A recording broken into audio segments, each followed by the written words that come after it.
And now for our feature presentation.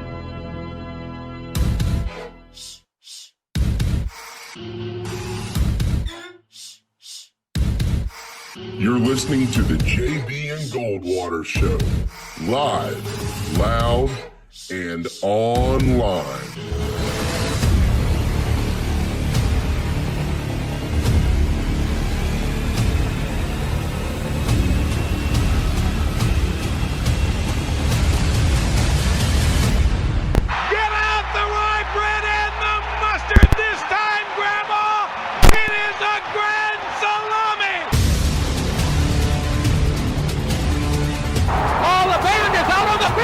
He's going to go into the end zone. Puts it up.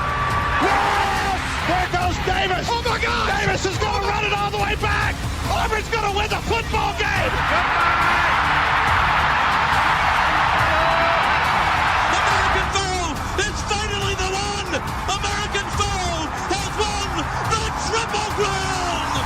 And Bonds hits one high. It's a dig. It is out of here. High fly ball into right field. She is gone. Unbelievable! A home run for Gibson, and the Tigers have won the game 5-4. I don't believe what I just saw. Here are your hosts, Jamie Bradford and Darren Goldwater.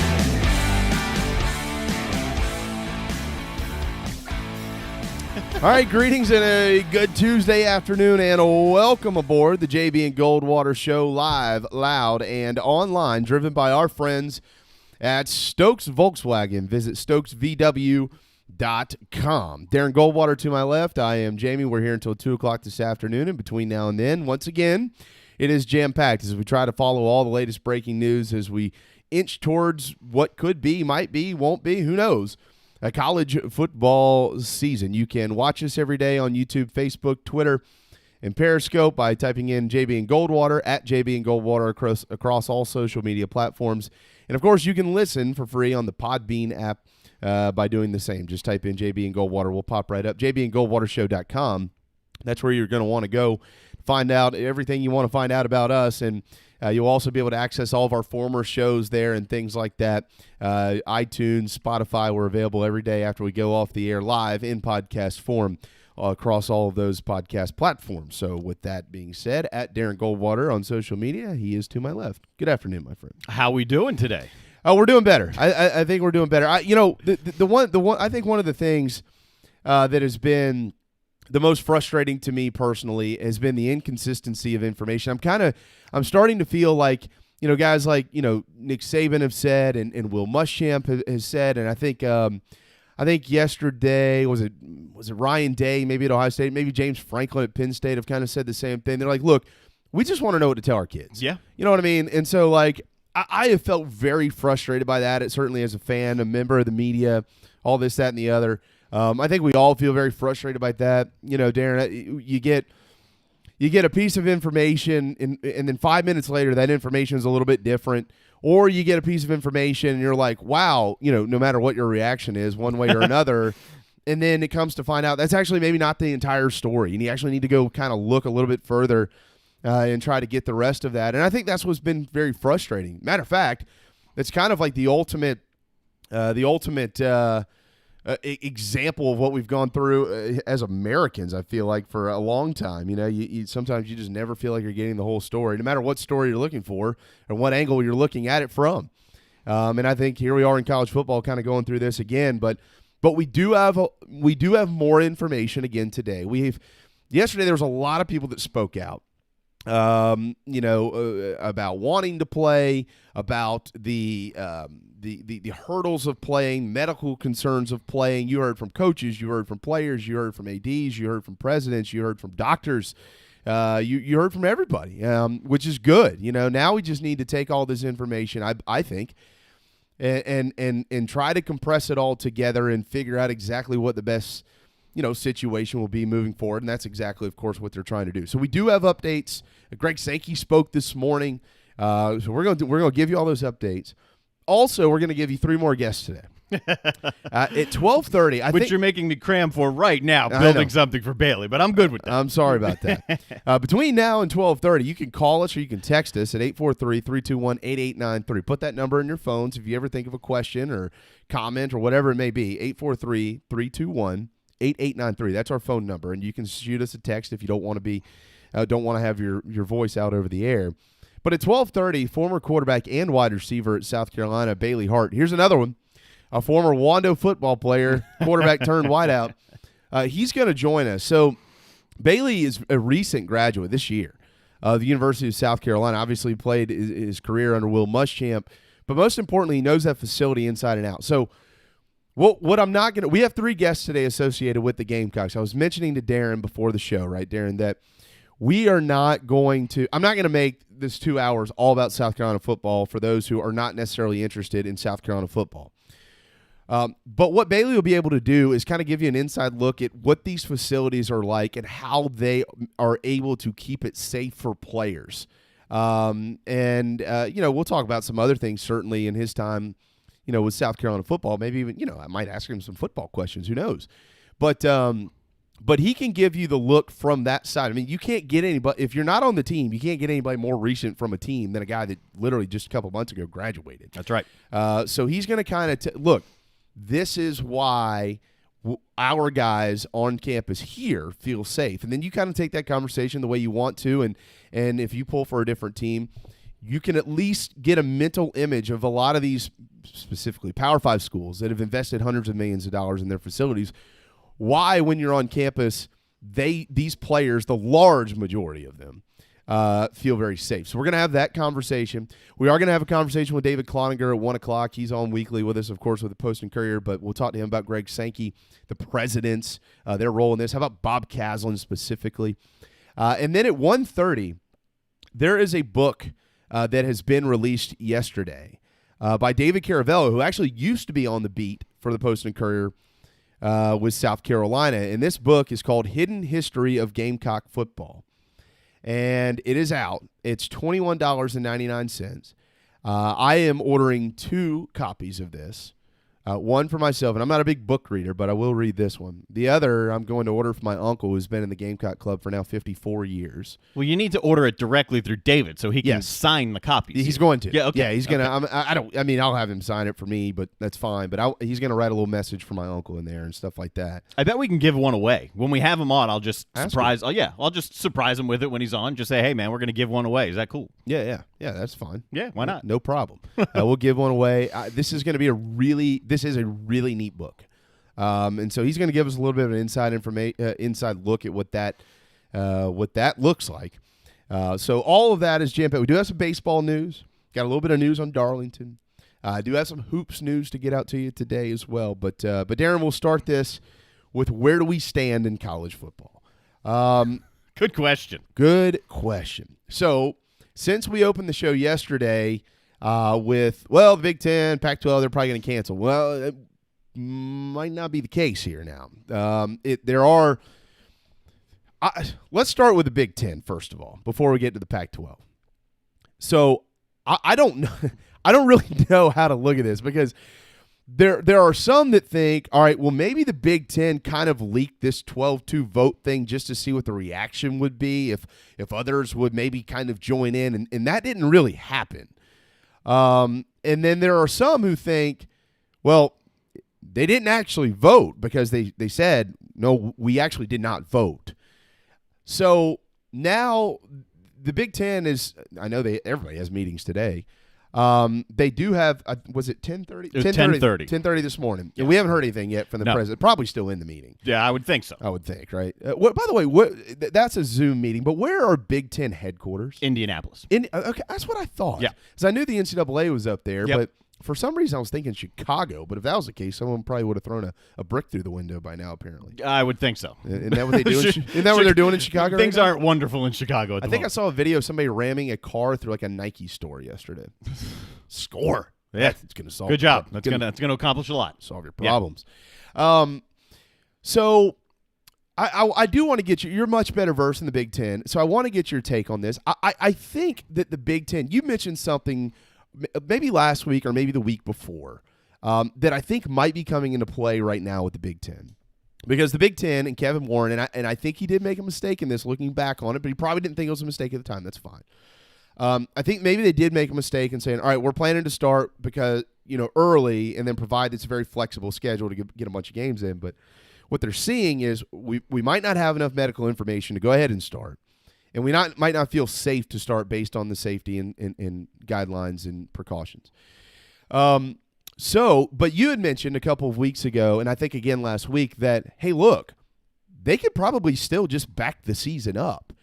And so instead of just canning the whole thing, maybe after feeling out the rest of the country, the SEC is not, and the ACC is not, and the Big 12 is on the fence, but I don't think they will either. At least right now, as it stands today. As it stands at 12-11 on Tuesday. As it stands today. Maybe the Big Ten is looking at this saying, look, I know we already announced the schedule and this, that, and the other, but we can back this up, and let's try to work through that process. What do you think? I think it's on the table. Here's what's so upsetting to me. I mean, first of all, James Franklin has suggested as such. He's been doing the media rounds today. You've heard from Ryan Day at Ohio State. You've heard from teams all across the college football landscape, really except for the Pac-12 for the most part, saying we want to play, coaches saying we want to play, and these are suggestions of what to do next. And basically the suggestion is hang on. Like, don't make a rash decision right now. That's what James Franklin's message has been. Yeah. So can they push it back? Yes, they can, because everything's on the table. Like, what?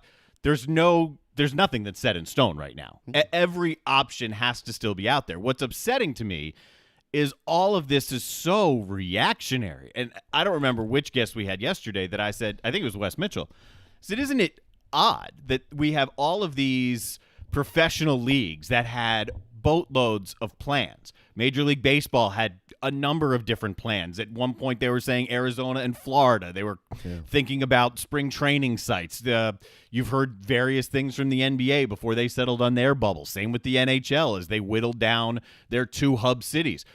What plans has college football really been thinking about? Because if there are plans on the table, and if they have been discussing them, then there should be plans of action. And it seems like right now they're sitting back saying, oh, man, how'd we get here? And now what do we do? Mm-hmm. Which is, again, points to there has to be leadership in college football. Because no question about that's why we're in this. That's why we're in the predicament that we're in. So why we're reacting right now without saying, okay, here's where we are, because this was one of our 20 different ideas and topics and plans, so let's enact option 18 right now. We've tried option 1 through 15. Let's skip ahead 18. Why not? Why are we not seeing this? And maybe there are a couple behind the scenes, maybe with some other leagues. I don't know, but it feels like right now the coaches, the players are saying, guys, like, what's up? Yeah. What's going on here? And so there's been no transparency. There's been no communication between whatever higher-ups you want to use, be it the presidents, be it chancellors, athletic directors, the NCAA, medical doctors. The communication from there to the teams to the public, there are massive gaps, and that is really frustrating. And that's what's putting us in this position of, are we or aren't we? What's going to happen today? Oh, this is going to happen? No, now this is not going to happen. That's where this whole thing has fallen apart. Mm-hmm. And I think that's what's put the public in so much of a questionable mode. And certainly that's what was the backbone of this we want to play movement, because the players want a voice. They want more input. They want more communication. Mm-hmm. So does the public. So we're all kind of sitting here saying, well, what the hell is going on? And to your point, to your question, can the Big Ten back the season up? Of course they can. Mm-hmm. Everything's on the table. Yeah. I can sit here and say I don't think they will, but I don't know. Yeah, we don't know. Right. I mean, it's when you speculate now, it doesn't matter. I mean, any speculation is irrelevant to any conversation. I do want to make sure we point out, we understand that Clemson, as Dabo Swinney and Trevor Lawrence and Darren Rencher met with the media last night. We will discuss that today. We've reached out to all of our Clemson sources. None were available to join us today, but we will have Grace Rayner tomorrow. at 1:30. Dabo Swinney said last night that he thinks that there should be a players' association, which is in his terms were different from a players' union. And there are certainly differences, but I'm not gonna. That's not really the conversation I'm wanting to get into right now. But to your point, yeah, the players right now kind of are forming their own essentially online social media association and saying, look, we want to play, and here are the reasons why we want to play. There are a lot of players who feel like their concerns have been addressed. Greg Sankey continues.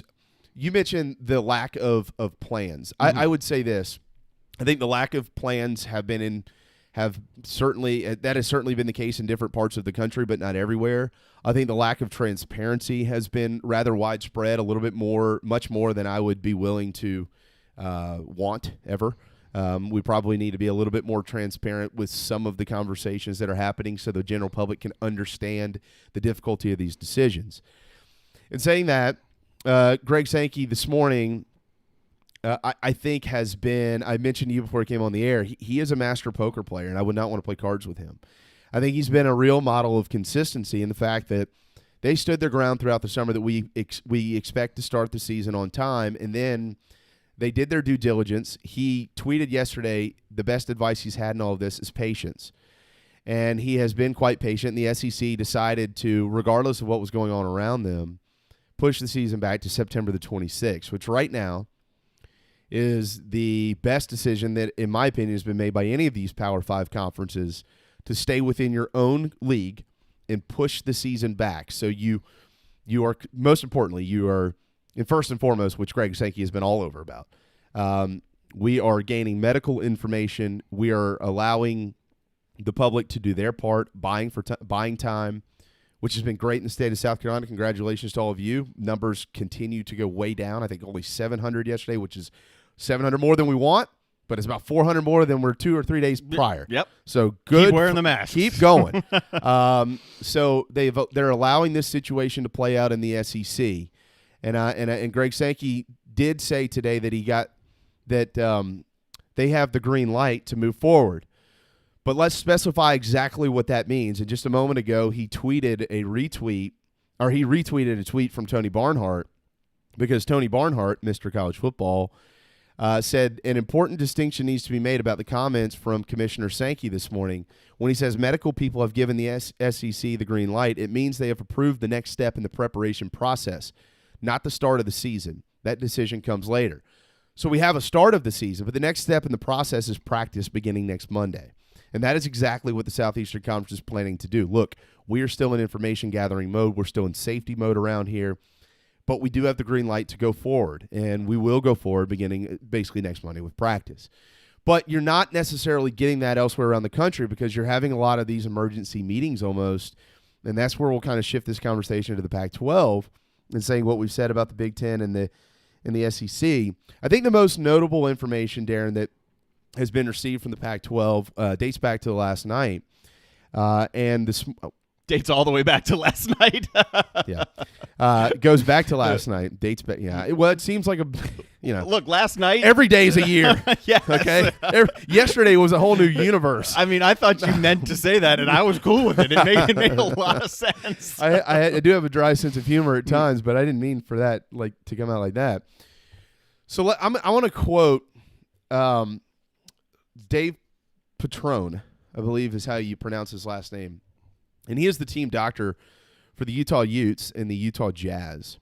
And so he is meeting today with the Pac-12 president. I believe everybody's involved in this call, from what I understand. The presidents, the commissioner, and the athletics directors, they want to make sure everybody's on the same page here. But I do want to read these two quotes because this is valuable information. I'm not a doctor. Darren's not a doctor, and we're not going to act like we're going to be, and we're not going to. I can't do this, but I can read what I see. Quote from Dave Petrone: two things that we really look at: COVID daily new cases per 100,000 in the community, and the percent of positive tests in the community. In Utah, the percent positive test right now is about 9 to 10%. And that would put us in the red by category. Anything over 7.5% of positive tests is in the red. And the recommendation, if it was that high, would be to do frequent testing. as frequently as daily. If those positive tests move down to the 5 to 7.5% range, then the testing might be every other day. And he would go on to say there another quote from Dave Patrone, again, team doctor for the Utah Jazz and the Utah Utes, who are one of the main voices behind the scenes in the Pac-12. Yeah. Quote, at this point, we don't recommend any contact practices. What would be required to really bring football forward is you would have to make sure it is controlled within the school and the community at large, which is something Greg Sankey has been pushing for quite some time. You'll need access to a complete cardiac evaluation. I know you're aware of cardiac issues that are really coming to a forefront. Each school needs each school at least needs to be able to test something called troponin, which is a breakdown product of the heart. Be able to do an EKG, an echo, which is a cardiogram, and an MRI of the heart, end quote. So one of the lead doctors in the Pac-12 essentially has laid out, look, we know what the risks are. If you want to move forward with football, the percentage of positive needs to be here, and then you have to be able to provide this, and this, which are all those heart evaluations, to be able to make sure that you're aware if there are any cardiac issues, which clearly, this is something that is now being discussed a little bit more than it was. Myocarditis is the name of this heart condition. This is not new to science or to health. This has been around for a long time. If you get a virus, this can happen. I was talking to my wife about this last night. I wanted to know as much as she knew. I still don't understand it, Darren, but I asked the question anyways because I'm trying to do my due diligence here. Right. So there is a timeline that reportedly, careful here, but reportedly is being discussed today in the Pac-12, which would be, let's start with this date, August 11th, which is right now. Suspend football. Begin camp on September the 28th and kick off with an 8-game season on October the 24th and play your title game the same date as the SEC, December the 19th. That could end up being a universal date for title games, if you ask me. Mm-hmm. So it looks like to me, Darren, the Pac-12 and the Big Ten are stepping back and saying, wait, let's delay, not cancel, because we need more information and we need to get our hands around this a little bit more. That is my take, and I know that was a lengthy take, but I wanted to make sure that I read the information that I saw, because there were tweets out there today saying, well, it's a gloomy outlook in the Pac-12, right? I understand that because of what doctors are saying, but let's actually read what the doctors said. It is a gloomy outlook if these things don't happen. So they wanted to share this information today, and then let's see what the Pac-12 does. So your stance on that is? My stance is it's 12:15 and 8 minutes later than that, and I'm late on this, but it's 12:15, so go get a beer at Dog and Duck, 3 locations, Bell Hall, Clements Ferry, Park West. They have really good beer on tap. I was just there yesterday. And wings. I had them yesterday as well, which I know is What is your shocking. favorite wing there, by the way? Extra crispy medium or medium combined with the teriyaki sauce.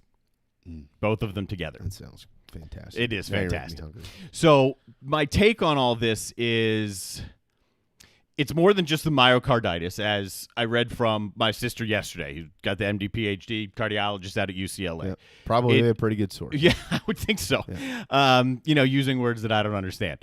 So it is more than that. And the heart issues associated with this are beginning to come more to the forefront. And there's this report that I think the comments that you read, they were kind of referencing that, kind of giving a little bit of clarity to this report, where we don't know much about the report, but it just says the Pac-12 received very sobering news from their medical doctors. Sobering. And I the Big gloomy. Ten has potentially also seen this report. And what is likely in this report is about the heart conditions and how perilous it can be in the event that a player, a student, you or me, you listening, gets COVID, and heart issues are then a byproduct of that. Mm-hmm. So I think, look, science is not exact. We may not be scientists or doctors, but we understand that you learn stuff every day, by the minute, really. I mean, as much as they're studying COVID and learning about this, you're learning more and more about its effects. You're learning more and more about its causes. You're learning more about everything. And this, we asked yesterday, well, what's different? I feel like this is a little bit different. This is kind of another step that it has taken, where people are now aware of just how dangerous the heart issue can be. So where we go from here, it really depends on how sobering that report was, exactly what was in that report, what we, the public, are going to hear about that report, and then which hopefully is everything. And I would hope that if a decision is made today by either or both the Big Ten or Pac-12, we hear that information, because if there's a decision made, that information is going to be at the crux of that decision. And it doesn't matter what the decision is. You need to understand why the decision was made. I think that's what I referenced earlier. That's what's been frustrating. Yeah, and that's exactly why it's frustrating, because you want to know Jay Billis, who is very open about his opinions. I mean, he eviscerated the current culture right now because we haven't heard from these medical experts. I keep hearing the same question. Well, if athletes are safer on campus, which we generally agree on, they are safer on campus, but is it less safe to play? I mean, if you start playing football, does that make it less safe? That specific question needs to get answered. Yeah. Because if we all agree that the testing, the protocols, the safety in place on campus is better for the players, then we need to have some proof that if in fact we do play, that is as dangerous as, say, someone like I believe it is. I've continued to say I do think that can be a problem, because if even with testing, you can miss it, just like we've seen in baseball. And then just say you miss one guy, and Clemson plays Florida State. I'm just using an example. Yeah. And one guy on one team missed a test, or the result was incorrect, and the other team contracts that. That, to me, seems like a very plausible scenario. But I want to hear a doctor explain that. Yeah, and I want to reference, too, before we go to break here and get Bailey Hart, but I want to reference this quote from Nick Saban yesterday, because people might not necessarily agree with everything that Nick Saban had to say, but I do agree with what a couple of lines in here, certainly, because I've asked the same question. I asked it 3 times yesterday, and I really never got a good answer. You just did. He said, quote, "We also test anybody that has symptoms and have an open testing site where they can go and get tested as many times as they want, or anytime they feel like they need to. But our guys aren't going to catch it on the field." He's referencing the virus there. "They're going to catch it on campus." And this is where I was kind of going yesterday with this. The argument then should probably be, we shouldn't be having school. That's the argument. Why is it we shouldn't be playing football? Why has that become the argument, end quote? And that is the answer. That's the answer that I'm looking for, because myocarditis isn't going to go, well, you're a football player, right? Okay, I'm going to come with the COVID and jump into you. Myocarditis, from what I understand, doctors speak up if I'm misquoting here, but it accompanies the virus. Yep. And the virus does not discriminate whether you're a student or a football player or a lawyer or whoever the hell you are. It doesn't matter. If you get it, you got it, and you have a chance to get myocarditis, I'm assuming, based on the information that's out there. So I guess what I'm saying is if the health and safety protocols, that's the one thing that when people say this, they need to be careful about. Well, we're safer on campus. Well, that's not necessarily true. You might be safer on campus as a football player in a bubble underneath the health and safety precautions that are available to you specifically. Yeah. But the common person is probably not safer on campus just walking around and going to house parties and in and out of classrooms and things like that, because you're not being tested 3 times a week. You don't have access to all of these heart tests and things of that nature. But the football players, they do. So what we need to understand is, if it's not safe for the football players, why is it safe for everybody else to be on campus? Because if you're going to tell me that it's safe, not you specifically. No, I know. If anybody's going to tell me, well, it's safer for the kids to be on campus.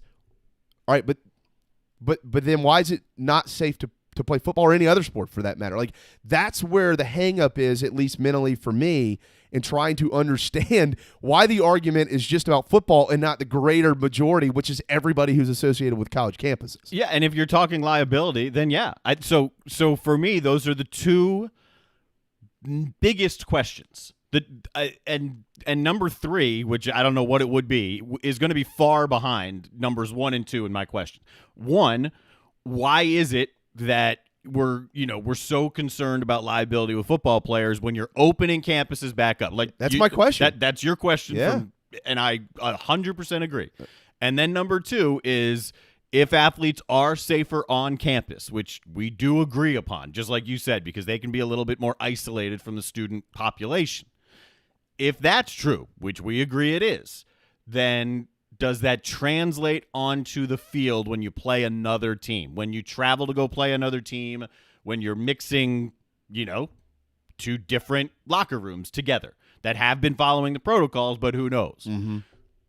Those are the 2 questions. Those are the two unanswered that seem to be really the last legs of this rope that we've got. And if those can be answered in the right way, then I think football does have a path. But if it's answered in the wrong way, then I don't think any commissioner or president, because it's going to come down to them, will be able to sit back comfortably and say, go ahead and play. Yeah, well said.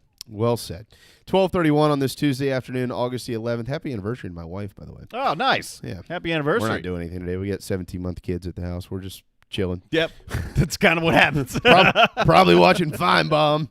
But we do need to hit a quick timeout. When we return, Bailey Hart, he played at South Carolina. He's going to tell you what's at South Carolina. What specifically keeps these players safe? Even prior to COVID, if they had a problem, could that problem be solved like that on campus? It could, and he's going to tell you why when we return on the JB and Goldwater Show, driven by our friends at Stokes Volkswagen. DB's Cheesesteaks, the tastiest, juiciest, and now award-winning cheesesteaks in the Low Country. DB's Cheesesteaks delivers, and not just in quality. Download DoorDash, Uber Eats, or your delivery app of choice and have it dropped off at your doorstep. Original chicken, buffalo chicken, even pizza cheesesteaks, not to mention incredible cheeseburgers, massive hot dogs, and dynamite hoagies. It's all there for you and your family. DB's Cheesesteaks in West Ashley. dbscheesesteaks.com. At Patriots Point Naval and Maritime Museum, families walk in the footsteps of our nation's heroes, the brave ones who risked their lives to defend our way of life. Home to the aircraft carrier USS Yorktown, USS Laffey, and the USS Clamagore, there's more than 1 million square feet of exhibit space to roam. White Glove certified, we have several new health safety measures in place to enhance the visitor experience. Come for the day and leave feeling inspired. One of the most impressive museums in the country, located right here in Mount Pleasant. Visit patriotspoint.org for more. We'll see you soon.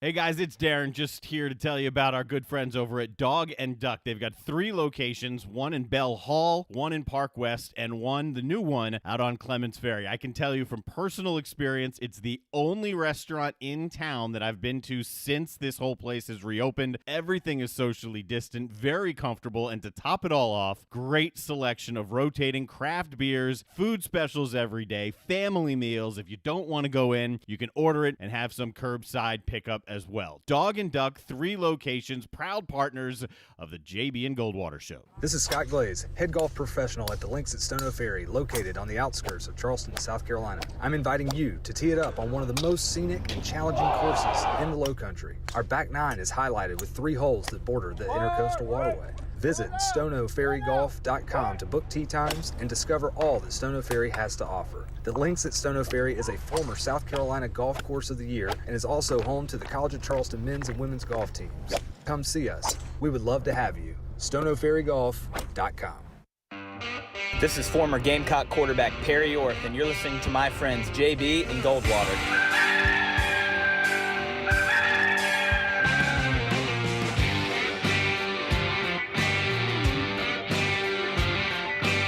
All right, 12:34. Welcome back to the JB and Goldwater Show, live, loud, and online, and driven by our friends at Stokes Volkswagen on this Tuesday afternoon. Visit stokesvw.com. dbscheesesteaks.com will give you a full menu to fill you up. It's the top choice for cheesesteaks in Charleston, voted on by you. Number 1, Charleston's choice, dbscheesesteaks.com for their entire menu. And what do we say?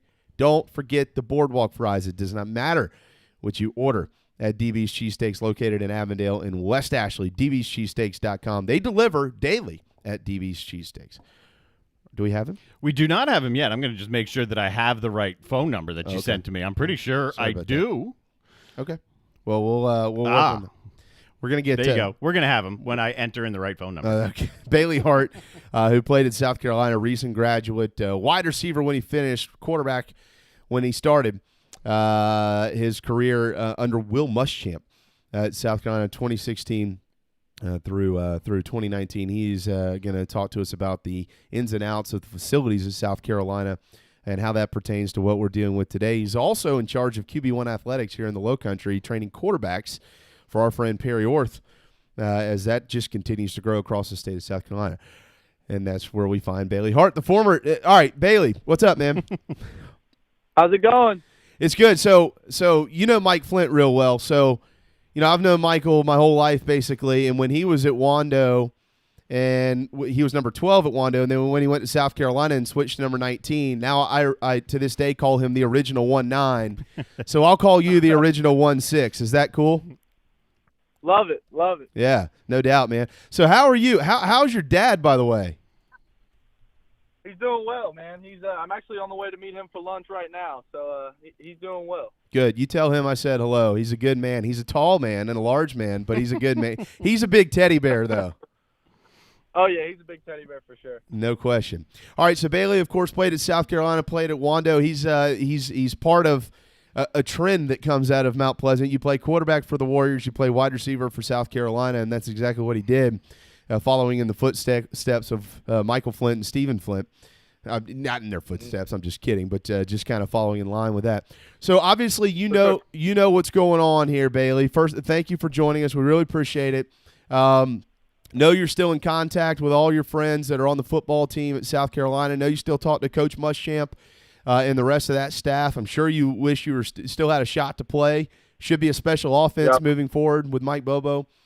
For sure. But over the last few years, you've been a member of this program, and you've watched it transform the facilities, the Spurrier Indoor facility. Dr.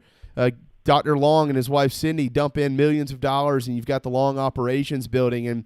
And last week we were on a call with Coach Muschamp, and he kind of laid out exactly what is going on, how he's got the freshmen dressing at the ballpark, and he's got the rest of the guys kind of dressing in their locker rooms over in the operations building, and how this is all working.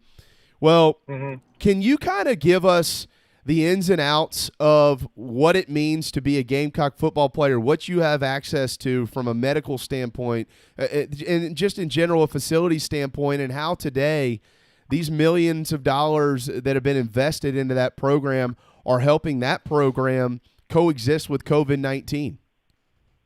For sure. Yeah, so first and foremost, like you said, the facilities are unmatched, going from my freshman year, where the facilities were still great, but then you add in the new football facility, you have the indoor, all these things that are available to us. They really just help streamline things and make things as efficient as they can be. And from a player standpoint, you go to the new football facility and, you've got your locker room, you've got your meeting rooms, you've got your weight room. Everything that you could want is right there. We're not having to take a tram, over to the stadium or do anything like that. It's all right there in front of you. And so I think that's something that's really special and something for me from a player standpoint that, just made everything so much easier and made it so much easier for us to just get in and work and do what we needed to do. If you were, did you ever get sick while you were playing football? Did you come down with the flu or anything like that at any point in time? I did. I think I had strep maybe my sophomore year. How does that work, Bailey? When you get sick, who do you contact and where do you go in that facility? So when I first got sick, Clint, our head athletic trainer, is who you contact. All the guys say, if you're sick, that's who you're going to call first. And so called him, and he's pretty much on call 24/7, for anything that we need. And so I called him up. He said, "Hey, what are your symptoms?" I told him everything, and after that, he said, "All right, well, come into the building and we'll get you, some medicine. We'll have a doctor look at you." And this is all, within, a couple hour period, not even in a couple hour period, just, as soon as I call him, it's, he's there. If he's not home, he's driving to the facility to meet us and to give us everything we need. And that was the same for me.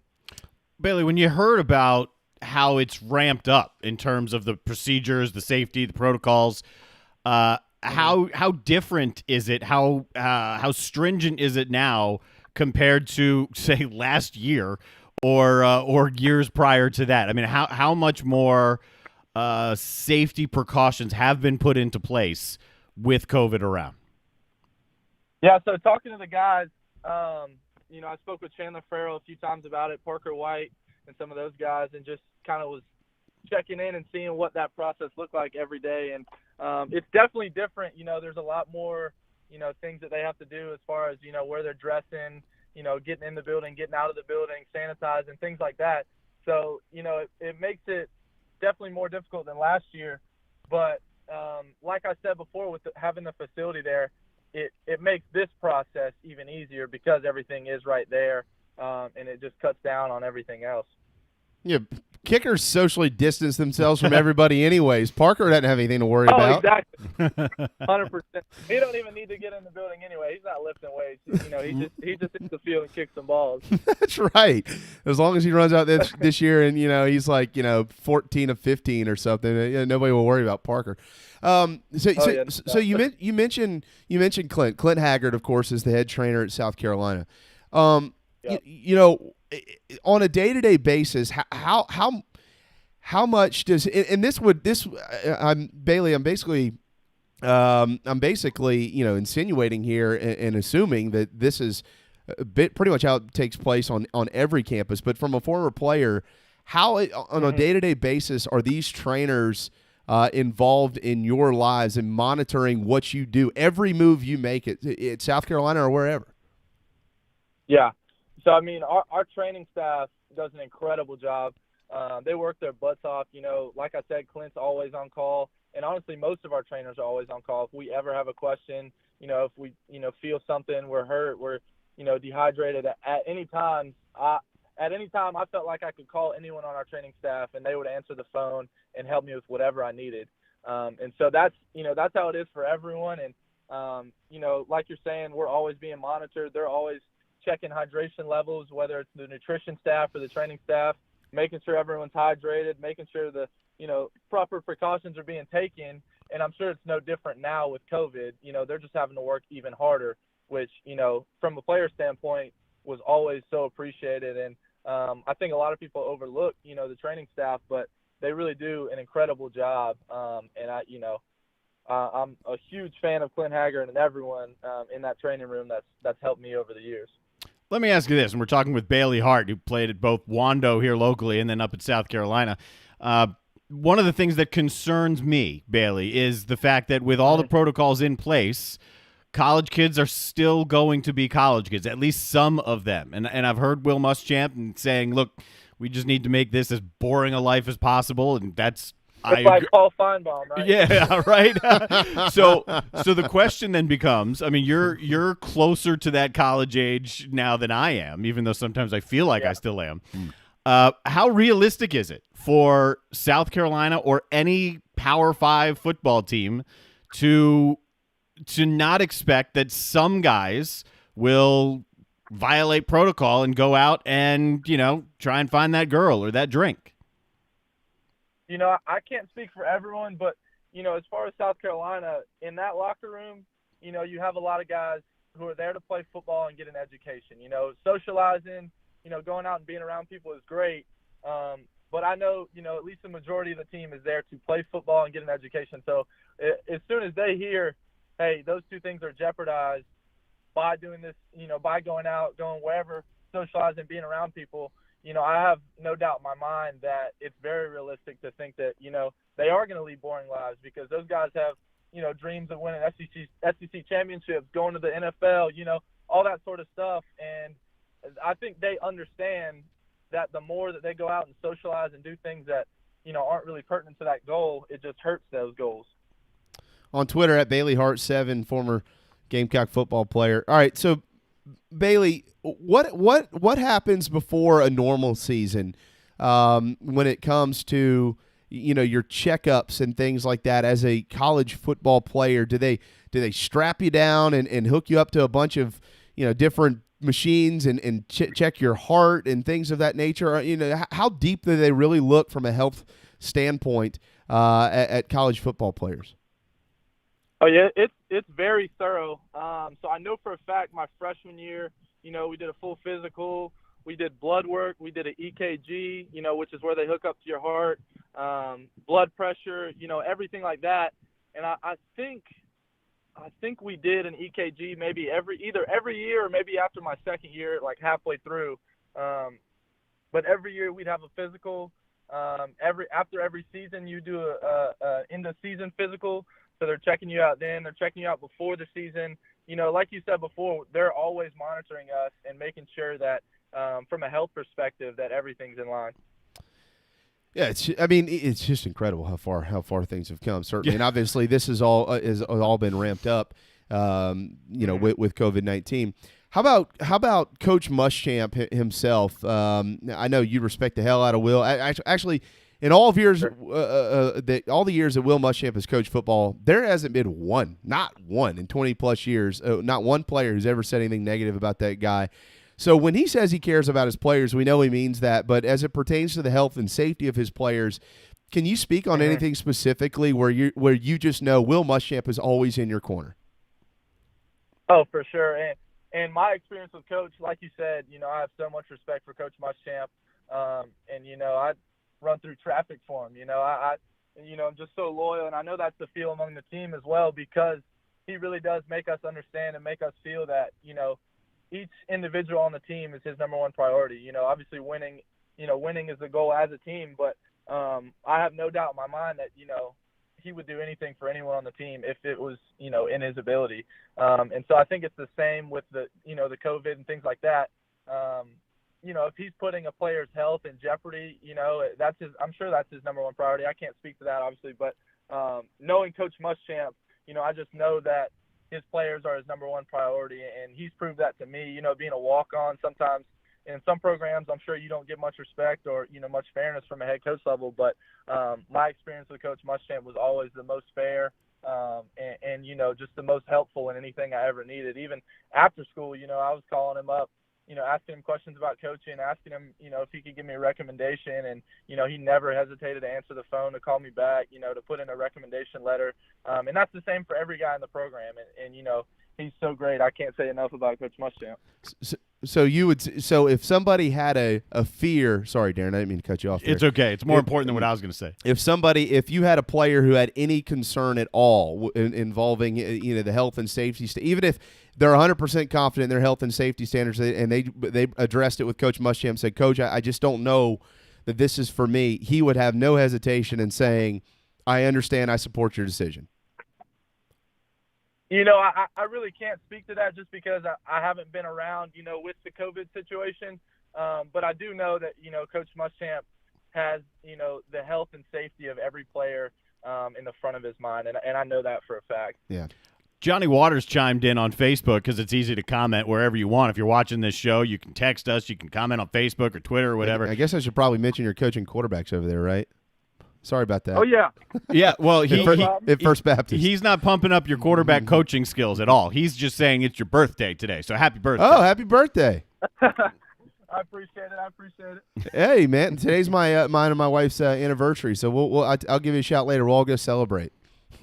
Awesome. So, I'm in. Let's do it. Let me. I know you got to run, brother, but let me ask you this question about Jake Bentley. I know Jake's one of your best friends, and he's out at Utah now, and it's really unfortunate that he's not still a quarterback in South Carolina because personally, speaking from a personal standpoint, I respect the hell out of Jake Bentley, and I really wish that his career at South Carolina would have ended a lot differently without that injury. And I think your season last year would have been a lot different if he wasn't hurt as well. Mm-hmm. But so now he's at Utah. Well, we know what's going on in the Pac-12. I mean, they're on the brink of maybe canning this thing. Have you talked to Jake, and what has he said about this? Yes, I've spoken with him. Last time I talked to him was probably about a week ago. But I think it's very similar out there to where it's crazy circumstances, but they're trying to take as much precautionary measures as they can to ensure the safety of the guys. But I know Jake wants to play. Obviously if it's safe to do so. And so, from what he tweeted and what he said to me, I know that's his standpoint. But I don't know as far as inside the closed doors there, kind of how everything's going. Has Jake mentioned that he feels safe at Utah? He hasn't said that exactly, but Okay. I just know, going through what Jake's gone through, from injuries growing up to, transferring to, the injury last season. I know that he's put in so much work and he just wants an opportunity to get out there and play some ball. And so, he hasn't said, as far as safety and, things like that, the specifics of it, but I know he wants to play ball if, they decide that it's safe to do so. Yeah, I hope so. He deserves a shot. And he might be the best quarterback in the Pac-12 if they get a chance to play this thing. I know he tweeted yesterday he feels pretty good about it. But all right, so what was your favorite part of that facility? And don't tell me it was getting into Darius Rucker's studio, because I know you can't rap and you don't have a good voice. Did you speak to someone? Because they lied to you. Me and Parker White and Chandler Furrow and one of my buddies, Andrew Glover, actually went in there one night and got in the studio late night and put down about 4 tracks. The EP is coming out soon. I'm trying to figure out a title right now. We're gonna need 4 tracks just in the phone ready to drop. We're gonna need some samples here, because you can be the official music of the JB and Goldwater. Yeah, show. you and Patrick Davis, Okay. y'all could share that title around here. That's what I'm talking about. I'll have to get y'all a clean version though, just to be safe there. Yeah, don't make me do the word editing. Yeah, Yeah. you do that part. Yeah. There's no. Have you has Michael Flint ever told you about the rap that he and Savell Newton and Noah Whiteside and those guys did back in 2005? Oh no, I gotta ask him about that. I've never heard about this. We'll just leave it there. I can't say a whole lot more about it. I'll send you a note. I'll text you something about it. But yeah, you need to mention it to Michael. Love it. Let's just say that they made sure they get that off of YouTube. Let's just say that, okay? Oh, I'll bring it up for sure. Well, look, we're gonna have you back. If you don't mind, I do want to make sure that everybody understands that you are training quarterbacks in the Low Country in addition to being the quarterbacks coach at First Baptist. Johnny certainly is lucky to have you, and I know you're lucky to have him. He's a good one. For sure. If there's a quarterback that would like to be coached by Bailey Hart, how can they find you? Yeah, so we're on Instagram at QB1 Charleston. We're on Twitter under the same handle. My information is in there, and so we also have a website, QB1athletics.com, I believe, and that has the links to QB1 in Columbia, QB1 in Charleston, QB1 in Jacksonville. So any of those, Instagram and Twitter are probably the best, ways of reaching out to us. We check those frequently. But yeah, it's been going really well. We've got a few kids in college now. We've got a few kids in high schools around the areas. So it's been a great experience so far. There's no question. You didn't make the trip to Tampa with Perry last week, did you? No, I didn't. I had work. I wanted to get down there, but I hung out in Charleston and worked some of my guys out up here. Probably the better choice instead of having to go down there and stay with Steven. You never know what can happen, right? Oh yeah, that'd be just miserable. No, Bailey, thank you. You tell your father I said hello. We really appreciate it. We look forward to having you back very soon, and hopefully the next time you're on the program, we'll be talking to actually about stuff that happens on the field. Maybe we'll be scheduling a call to discuss ball games. How about that? Love it. That sounds great. Thank you, brother. Have a great day. Sounds great. Thanks for having me. Absolutely. No doubt about it. Former Wando quarterback and former quarterback turned wide receiver at South Carolina, Bailey Hart. And you look, was that something that's going to make you feel better, Darren? Not necessarily. But it's coming from a player who is very recently removed from the program. I'm clearly still involved in the South Carolina football program. And it just gives you a little bit of an example of what a lot of these kids, what they think. I think the best question that was asked was the question that you asked. Would you be able to, as a college athlete, control yourself in this environment? At the that's the expense of playing football. You got to lead a boring life, like Will Muschamp says, and he said, yeah. I mean, he says the guys at South Carolina at least are willing to do that, and that's really refreshing to hear. I mean, he's not removed far from that locker room, so to hear.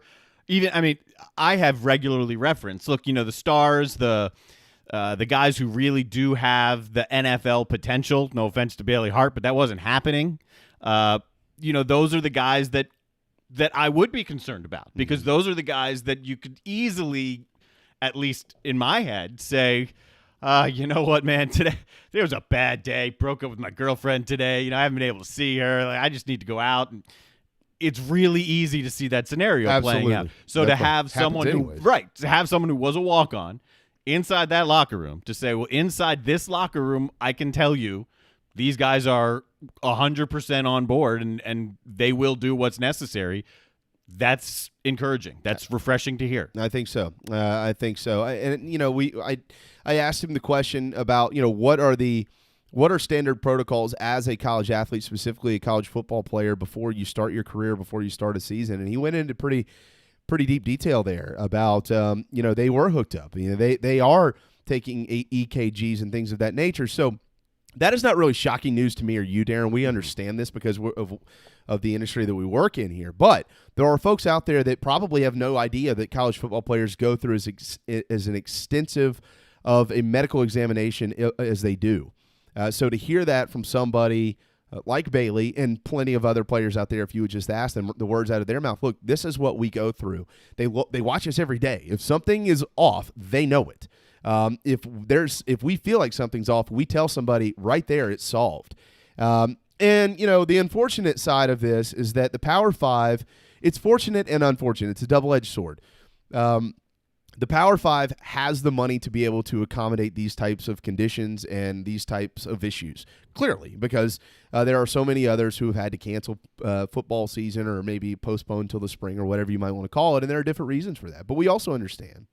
You understand at Penn State. I understand at South Carolina, at Alabama, at Clemson, or wherever it is. If you're a Power 5 program, for the most part, you might not have the best facilities in the country like maybe South Carolina does now or Clemson or Northwestern, but you do have facilities that can accommodate the issues that are at hand.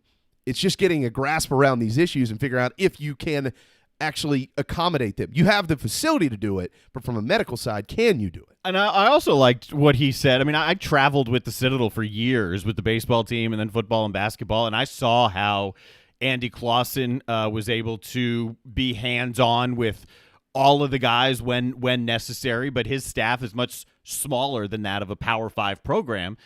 It was interesting to hear the protocols and how things go down at a major institution in the event you do get sick. He said, look, I was able to call the athletic trainer within hours, even sooner than that. We were meeting face-to-face with a doctor. We were figuring this stuff out. I mean, he's on call 24/7. Yeah. These are things that maybe you assume and maybe you think you know, but if you've never been around it, I mean, the access these players have is second to none. That's why we continually hear and agree with the fact that on campus, football players, or let's just say athletes in general, are safer than if they are at home. Yeah. We agree with that. And that's what he did, Bailey, was shine a light on why that is the case. Absolutely. Why at South Carolina, and whether, I mean, facilities differ, but in general, at the Power 5 program, I mean, they're the same. They're flashier in some places than others. Yeah. But the access is the same. The access. That's what it's all about. Yeah. That's important. The access to anybody on the medical side that you need access to, you have it instantly when you play Power 5 football or Power 5 athletics in general. It's the same for the tennis team and the baseball team and anybody. These guys and gals, when there's a problem, they can go get it fixed. The problem is if the problem is too big to be fixed, and that is what's been one of the great arguments about this. But really good insight there. I'm glad we have Bailey on. Well-spoken young man, by the way. He really is. And I know who Bailey is. I've known him and his family for quite some time. His brother Christian is a pretty good football player, and his dad wasn't a very good football player, but that's okay. I'm pretty sure I called some of his Wando high school games. You probably did. I think I did. Yeah, it's a great family. And he's now part of our family, and you can be a part of his if you want to be trained to be a quarterback, QB1athletics.com. He's working with Perry Orth and Stephen Garcia and that grand group of gentlemen. All right, we all have another gentleman. He'll join us at 1 o'clock. It's David Cloninger with the Post and Courier, so hang tight. Hour 2 coming up, the JB and Goldwater Show, driven by Stokes Volkswagen, when we return. This is Mike Mazzell for Stokes Volkswagen on Ashley Phosphate Road with exciting news. Every 2020 Tiguan S, our best-selling third-row SUV, is $3,500 off plus 0 APR for 72 months. But wait, there's more. With $299 down, you can own the Tiguan S for just $299 per month for 72 months at 0% APR.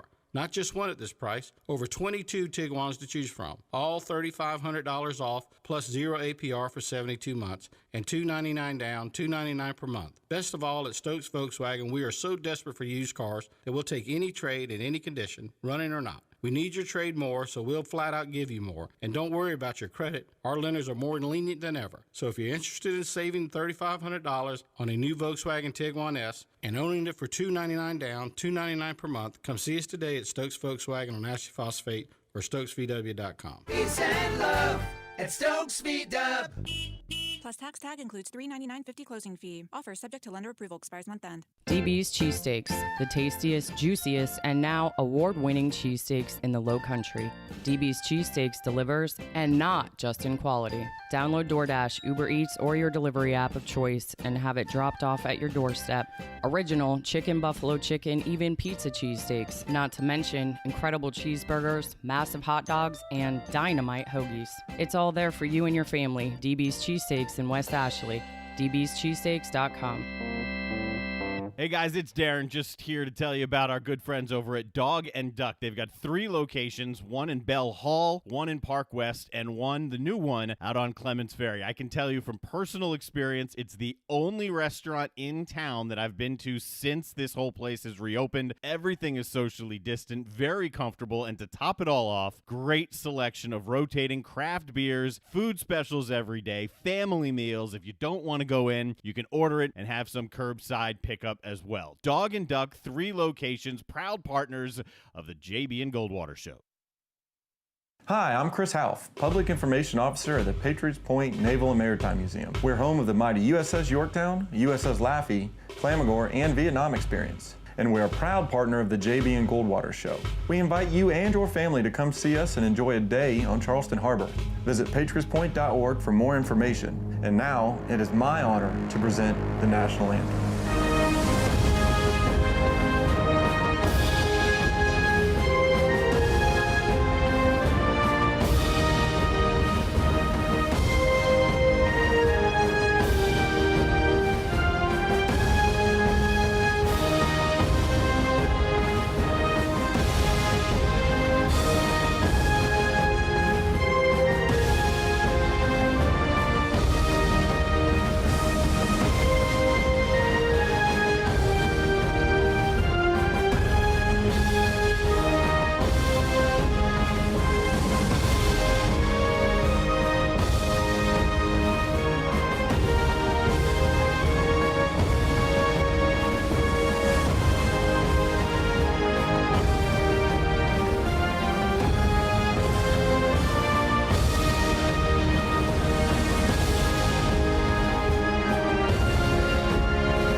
Live, loud, and online.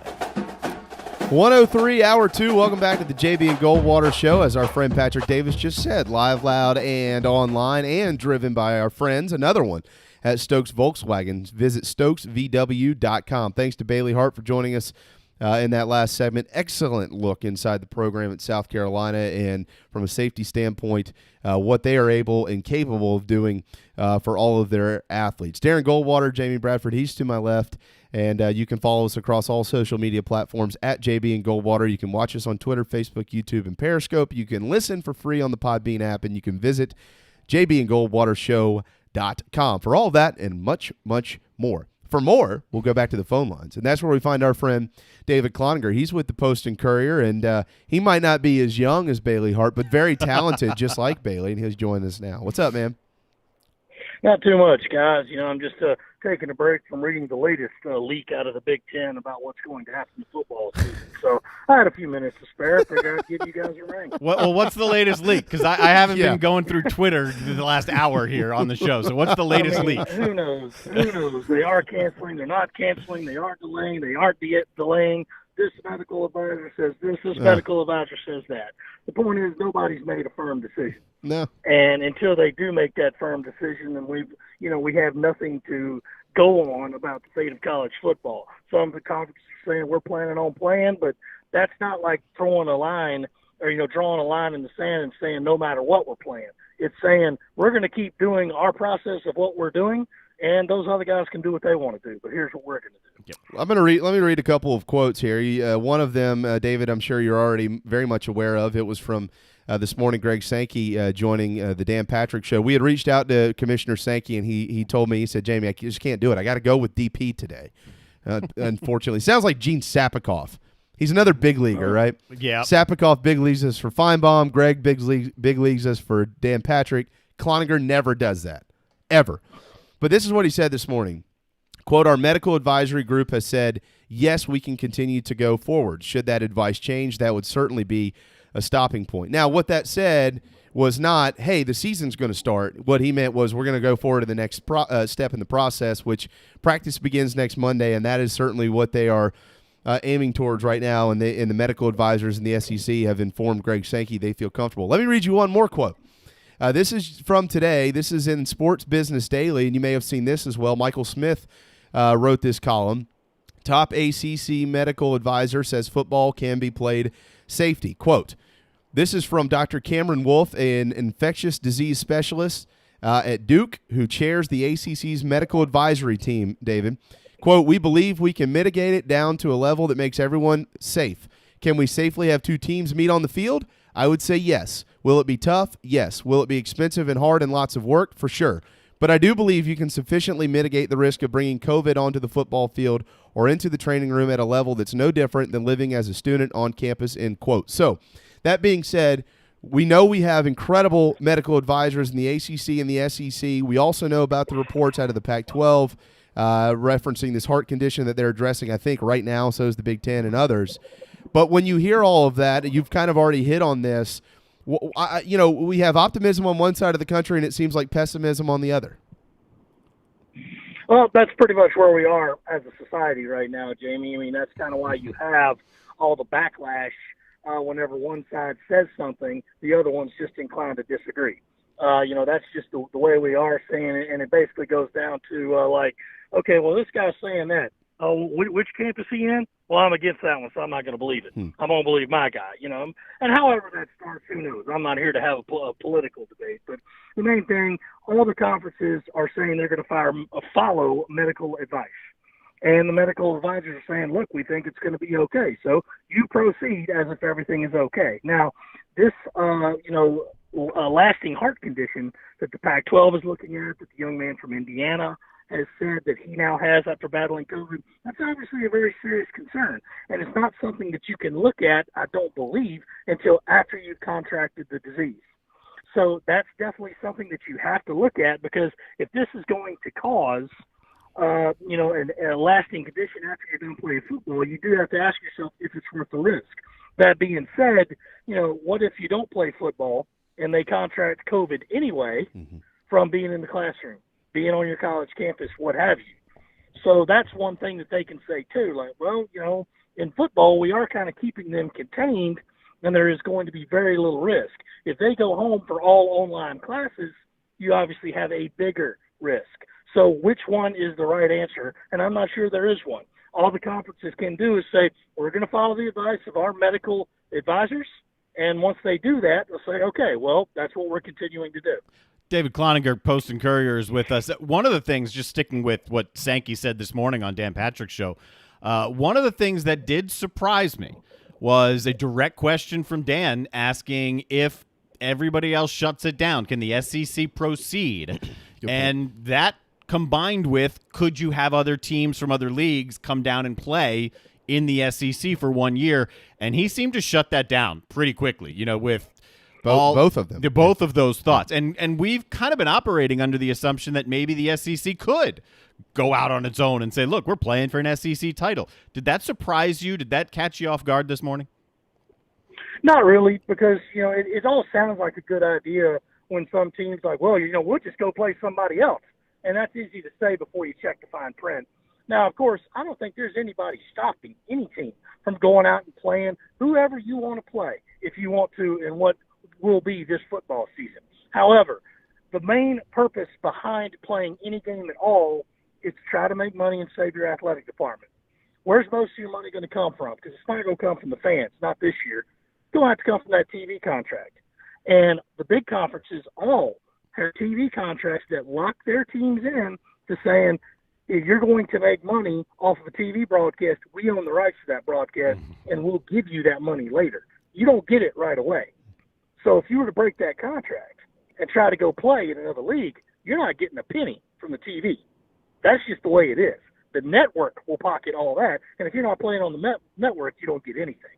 So, again, I'm sure you can go play and try to get as many fans as you can in, but you're not going to get the kind of money that you need to float an athletic department. And as for the different conferences, can the SEC play on its own, ACC play on its own?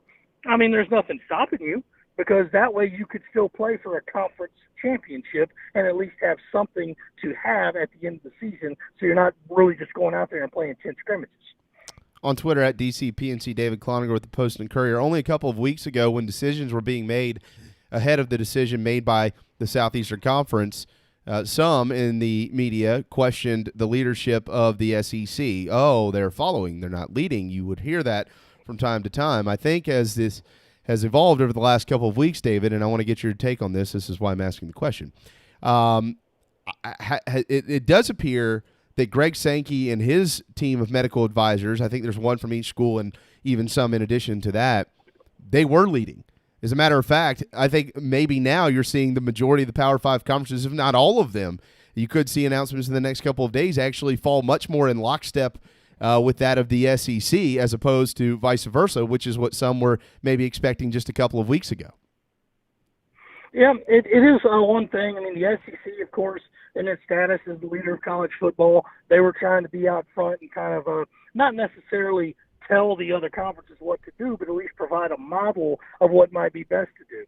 Well, the Big Ten jumped the gun and said, all right, we're playing a 10-game-only conference schedule. Did that before anybody else did. And even Greg Sankey seemed to acknowledge that by saying, well, it's not that it was a bad idea. It's just that we all didn't come to it together. But what's the difference if you all have the same kind of idea? You just take a different road to get there. You see what I'm saying? Mm-hmm. So who knows what's going to happen with that? I'm sure the SEC would love to say, hey, we're going to have this medical protocol. That's why we're not starting until September 26th. But the fact is that you can't do that right now. The SEC set a starting date that is later than everybody else. So they're not going to have the testing protocols that will be readily available for their competing student athletes until they start. The other conferences will have already been in place by then. So what do?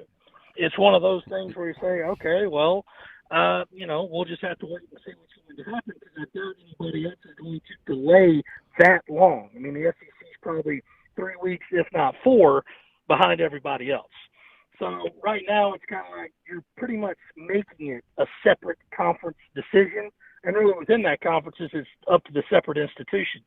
But that's kind of the way the Big Ten started it.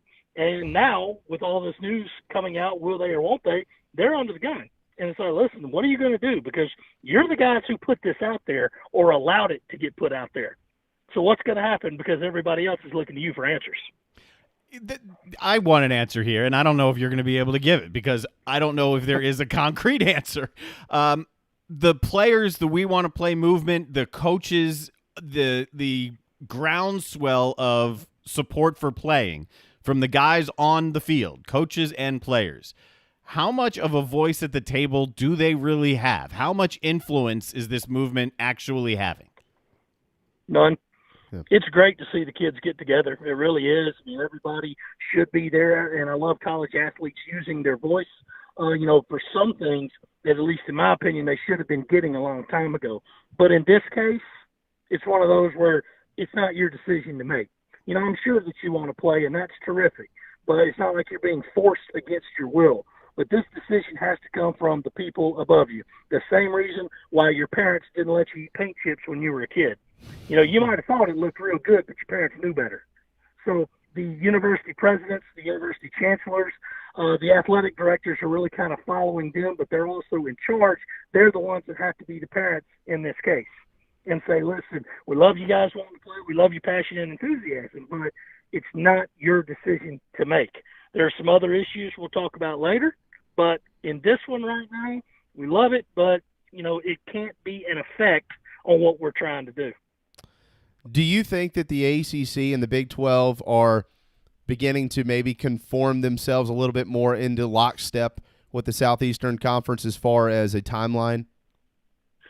I don't know if those decisions from a conference level have been made. I'm sure that presidents, ADs, and what have you are reaching out to their buddies who might be in another league right now or another conference and saying, hey, listen, it'd be great if we could present a unified front right now. I'm sure that's going on.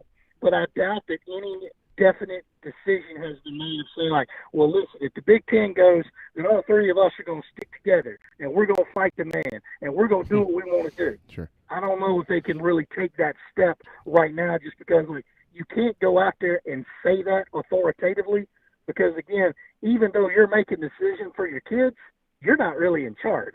It's the virus and its after effects that's in charge. And nothing gets past the fact, Jamie, that it is an awful decision to have to make, but you're basically saying, do I want to play God here? Because the only safe answer is to tell them not to play. Now, that definitely removes them getting the chance from a football game of getting the virus, but you can still get it on campus. Right. So it does come down to a case of like, well, you know, if the university is going to have students on campus, I don't see why we couldn't play football. But those are different decisions for each institution. Well, and I think, Darren and I have mentioned this multiple times over the last couple of days, and that continues to be my question. And Nick Saban asked it yesterday as well. This column or this article that's on ESPN, I'm gonna quote this one more time here. He says, but our guys aren't going to catch the virus on the football field. They're going to catch it on campus. The argument then should probably be, we shouldn't be having school. That's the argument. Why is it we shouldn't be playing football? Why has that become the argument? And I think he's spot on about that. I mean, you have safety precautions and protocols that are in place if you're a football player. We just talked to Bailey Hart. I mean, those guys get an EKG before they play anyways, let alone whether there's a pandemic happening or not. So, I mean, what he's referencing here is, if you're telling me that it's not safe for our guys with all of these protocols in place to be here, then how on planet Earth is it safe for all these other students to be on campus and they aren't under the same guidelines that we are? Well, that's a very good question, but, and I've raised the same point, when this news first popped that the Big Ten was considering shutting down their football season and 13 of those 14 schools have in-person classes, like, I don't understand why is it safe here and not safe on the field, but with respect to Nick Saban, you can still catch it on the football field just because once you meet somebody who hasn't been in your bubble, you by very definition are breaking that bubble. Now, it could be another player, it could be an opposing staffer doing whatever. And the nature of this virus is that you can have it for a while before you ever start showing symptoms, if you ever show symptoms at all. So you could be passing it on, and somebody starts to show symptoms in between the times that they're tested. You could still catch it on the football field just as easily as you could catch it in the classroom. Now, what are the odds of it happening? The odds are significantly higher in the classroom, but they are not zero on the football field.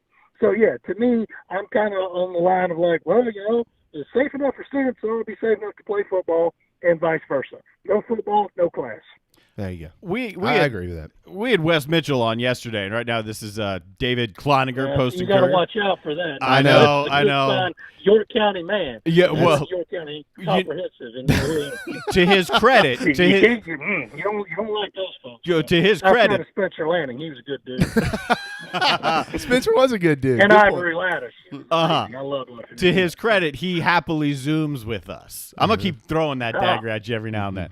But the question, the question I asked him. You still got the camera to work. Just the students back around Columbia. He kind of hadn't been around since the students had been back. I know there are probably still some moving on campus, probably as we speak. Oh, there's thousands. Yeah, absolutely. Have you been around it? What's the scene like right now in Columbia? I know kids are there over the summer, but now that more are moving back in, what's the scene? Well, right now it's pretty much the same as my usual 2 weeks around this time. I always know about August 10th or August 8th, you don't go to Target or Walmart for a while. That's right. Because it's going to be full of students buying last-minute stuff. I mean, I did it every time I had to move in because you always forget a power strip or a crate, something like that you got to go get. So that's definitely in present, the lines at Target and all that kind of stuff. And, there's so many kids living in off-campus campus apartments now here at USC. I'm pretty sure that the student body is so big that really only the freshman class lives in the actual dorms. Right. So those guys will move in a few days. The majority of people start moving in on the 15th. But there's probably already 10 to 12,000 students here back in Columbia. I don't go out very often, if at all. I go to the grocery store or go to pick up my son from daycare, but that's really the only time I leave my house just because I got really nowhere to go, So I can't really say if it's really making an impact.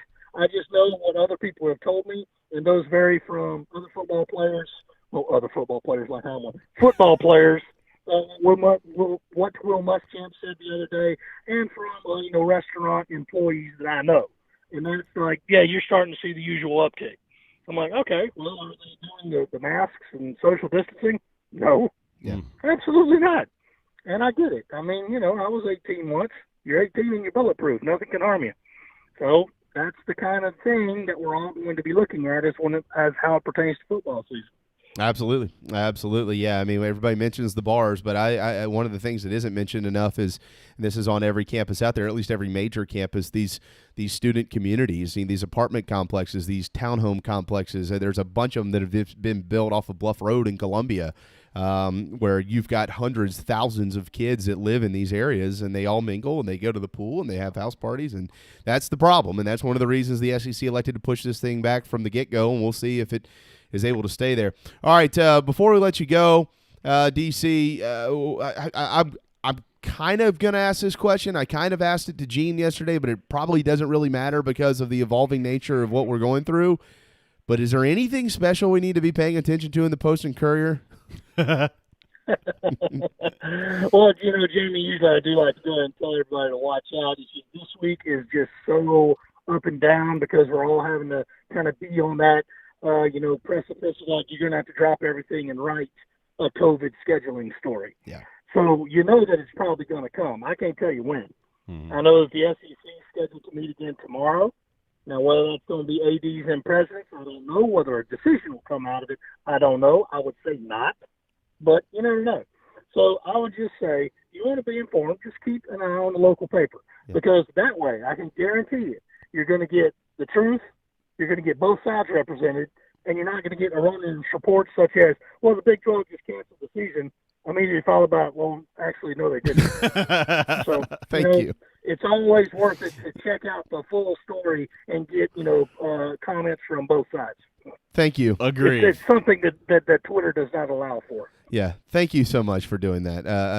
Both Darren and I are very appreciative of both sides. I mean, I check the Post and Courier all the time. So, yeah, I'm in. Thank you so much. David on Twitter at DCPNC. He is excellent. That is why the Post and Courier has hired him to be on the beat for the Gamecocks. He's one of the best out there, and that's why we have him around here every week as well. Thank you, buddy. We know we'll keep a close eye on things, and as news breaks, if it does break, we'll have you back here shortly. If not, we'll talk to you next week. No problem, guys. Thanks for having me. Later, David Cloninger with the Post and Courier. So really good stuff. Coming up, another DC coming up. Yeah, this was the first DC on the beat of South Carolina, David Caravello, and then he left, and then he was replaced by DC David Cloninger, who came from the state newspaper. Which is always annoying on Twitter when I'm trying to tag them because they both come up right there every time. So I got to make sure I'm getting the right one. But the new book coming out should be what is it? Hidden History of the Gamecocks. Yes, Hidden History of Gamecocks football. There you go. So we'll have Caravello on in a little bit. Yeah, coming up here in a little bit less than 10 minutes on our program. All right, want to make sure that we mention a couple of other things here this afternoon as it pertains to football, and we've kind of touched on some of this, but Scott Frost. Hey, look, Nebraska plans to play. We'll look for other options, as David just said just a moment ago. That's fine to say that, but don't know that that's necessarily going to be able to happen because of television contracts. But certainly understand that. Ryan Day said almost as much yesterday. Look, we're going to figure this thing out. Ed Orgeron this morning. Very vocal about playing. Hey, look, there is no plan B. We're playing football in the SEC. So you are hearing these things. David is exactly right. I would love to say, well, they said it, so it's happening. Unfortunately, that's not going to be the case. But it is good to see this universal show of support for college football. And maybe public perception has affected it a little. It might have. Because we don't – it's really hard to tell exactly what's happening with the Big Ten, and I'd love to tell you as a Big Ten alum that I know. I don't. Nobody does. We're seeing reports all over the place. But is it possible that they were all set to go ahead and postpone, and then the groundswell of we want to play happened and they hit the brakes? Absolutely. I think it is. It's absolutely possible. Yeah, I think it's very possible that happened. I think there's that, and some people have even gone as far to say they might have leaked the information just to see what the reaction would be and things of that nature. I mean, I just find it is very, very interesting to me, Darren, that somebody could say there was a vote, it was 12-2, and know the details of the vote. Nebraska, Iowa, they were dissenting votes, and then the league says, we haven't voted on anything. Well, then who would make that information up, and where would it come from? It sounds like that was just like more or less a conversation, kind of like, are we comfortable now? Not a vote of any kind, just, hey, guys, this is what's on the table for us now. Are we comfortable? And it wasn't really a vote. It was kind of a show of hands, and so be it. But leaking something for the reaction of the public before it happens, that is a tried and true marketing campaign. Yeah. Whether you like it or not, that happens all the time. Absolutely. Yeah. So, I don't – who knows what we'll hear today or tomorrow in regards to the Big Ten and others. But certainly we'll keep our eyes peeled to that. No doubt about it. By the way, I just tweeted this column from the Sports Business Daily. I would encourage you to read this, everybody. I would encourage you to read this. This is the ACC's top medical advisor on his optimism for college football. Let me also mention a couple of other quick notes here. Darren, let's slide into basketball. P.J. Dozier last night, former South Carolina star, did have a big night. They lost. The Los Angeles Clippers. They lost to the Lakers, but he had 18 points, and he had a shot to give them the lead at the very end. He went 1 for 1, hit the first free throw, missed the second, but a three would sink the Clippers anyways, and they would lose the ball game. But anyways, or the Clippers, the Nuggets, the Denver Nuggets, I'm sorry. They'd lose the ball game 124-121. P.J. Dozier, though, one of the top performers in the ball game, 18 points, 4 boards, and 4 assists. And how about this note? Asia Wilson, of course, former star at South Carolina, is definitely starring in the WNBA. Since the return to the sport, she leads the league in points per game at 22.3 and leads the game in shooting efficiency. Fourth in rebounds, by the way, with 9 a game. It's only a matter of time before all of the stars in the WNBA sink down from, hey, we used to all play at UConn to, hey, we all used to play at South Carolina. This is what's happening here.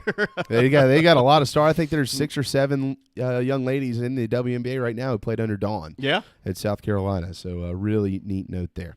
All right, it is time for a timeout. Thanks to our friends at Patriots Point for supporting our national anthem and sponsoring our national anthem every day right here on the JB and Goldwater Show. It's at 1 p.m. We hope that you enjoy that. PatriotsPoint.org is where you can find the USS Laffey, the USS Clamagore, the Vietnam War exhibit, and, of course, the USS Yorktown, which has scraped the skyline of Charleston for quite some time right here in Mount Pleasant. Check them out for tickets and for more educational opportunities and more information on Patriots Point, one of the best museums in the country, definitely, if not the best museum here in the state of South Carolina, patriotspoint.org. Also, holycitydrivein.com. Holycitydrivein.com is where you can take your family or your girlfriend or your boyfriend or whoever to a drive-in movie on Friday, Saturday, and Sunday evenings. And one of Darren's favorite movies coming up on Friday night, as a matter of fact, Mean Girls will be showing over at Patriots Point. So you can just back the truck in and watch Lindsay Lohan and her buddies beat up on everybody on Friday evening. You're ahead of me. I didn't even know Lindsay Lohan was in it, so maybe it's your favorite.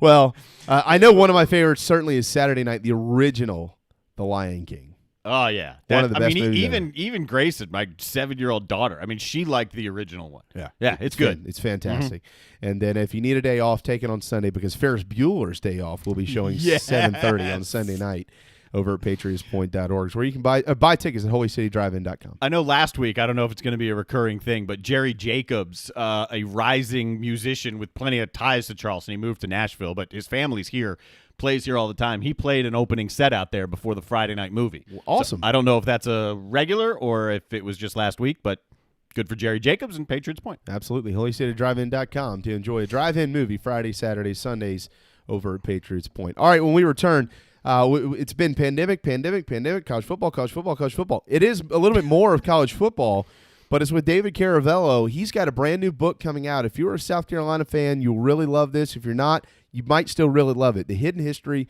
of Gamecocks Football actually just dropped yesterday in D.C. The first D.C.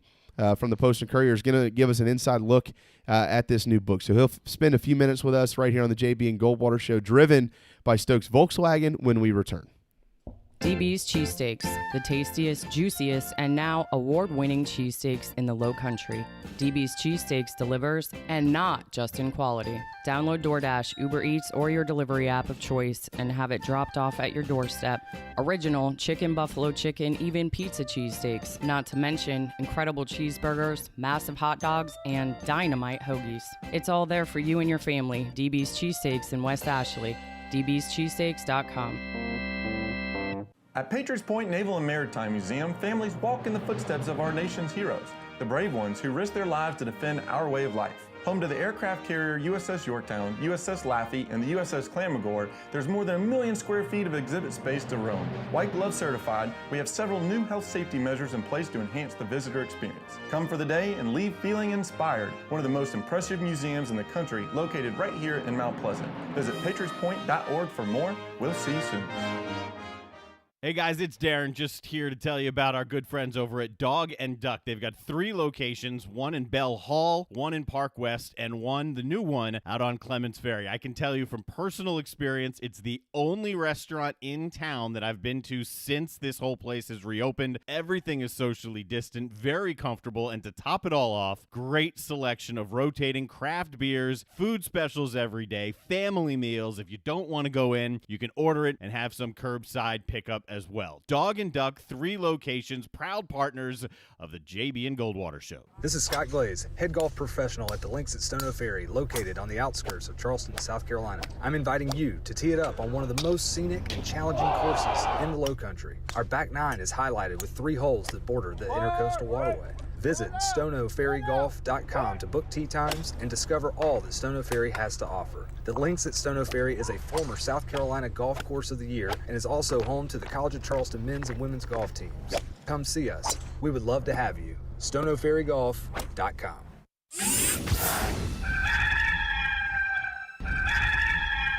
What's up, everybody? This is Patrick Davis, and you are listening to my friends JB and Darren on the JB and Goldwater Show.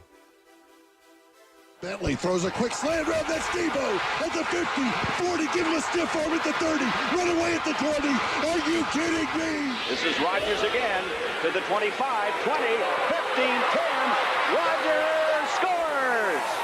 Mitchell, pump fake, throws to Rice. Touchdown! He caught it in traffic. It was worth the wait for Steve Spurrier. Get the ball to Bennett. He dives. Touchdown! Walks it up, looking for Kelly. Touchdown! Can you believe it? Left side, Jeffries got space and a touchdown.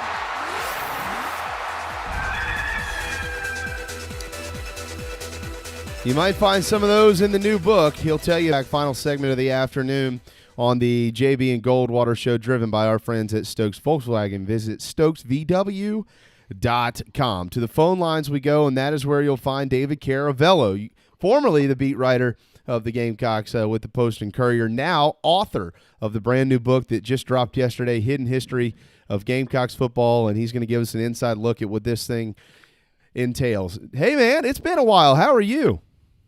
Jamie, I'm great, man. It has been a while. I think last time I was on this show, we were talking about when USC was going to hire a baseball coach. It's been that long. Oh, my gosh. Dude, it's been longer since I talked to you, but it's good to have you back. Yeah. Oh, I appreciate this. This is great, guys. I watch y'all often.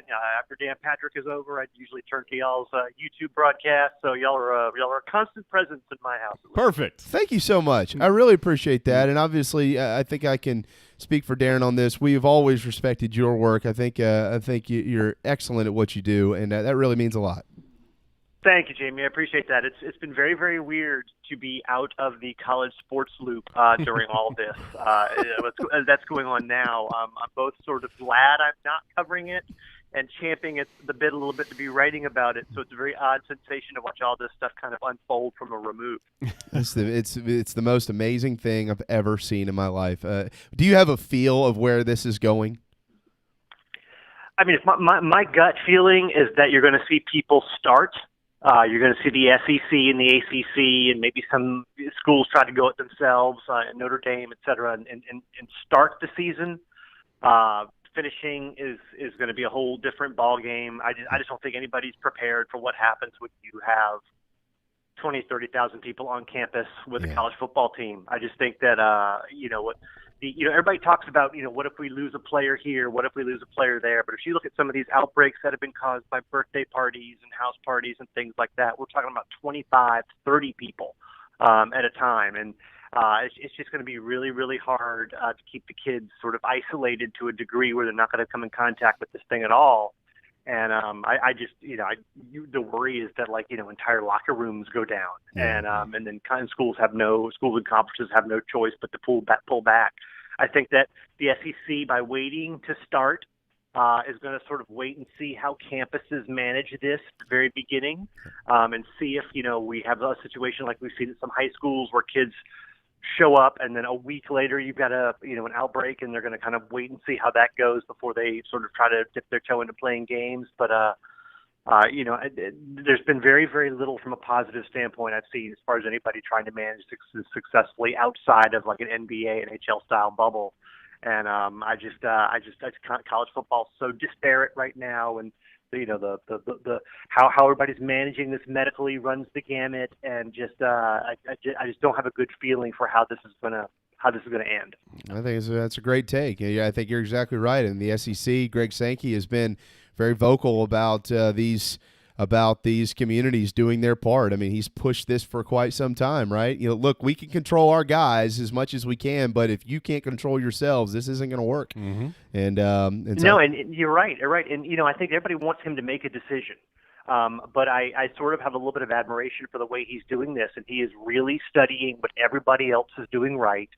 And I think they're going to wait as late as they can before they decide whether or not they're actually going to play games or not. And it's just, I think he wants to see as much as he can see about how everybody else is handling this. I think he's going to want to see what the atmospheres are like on campus once students return in mass.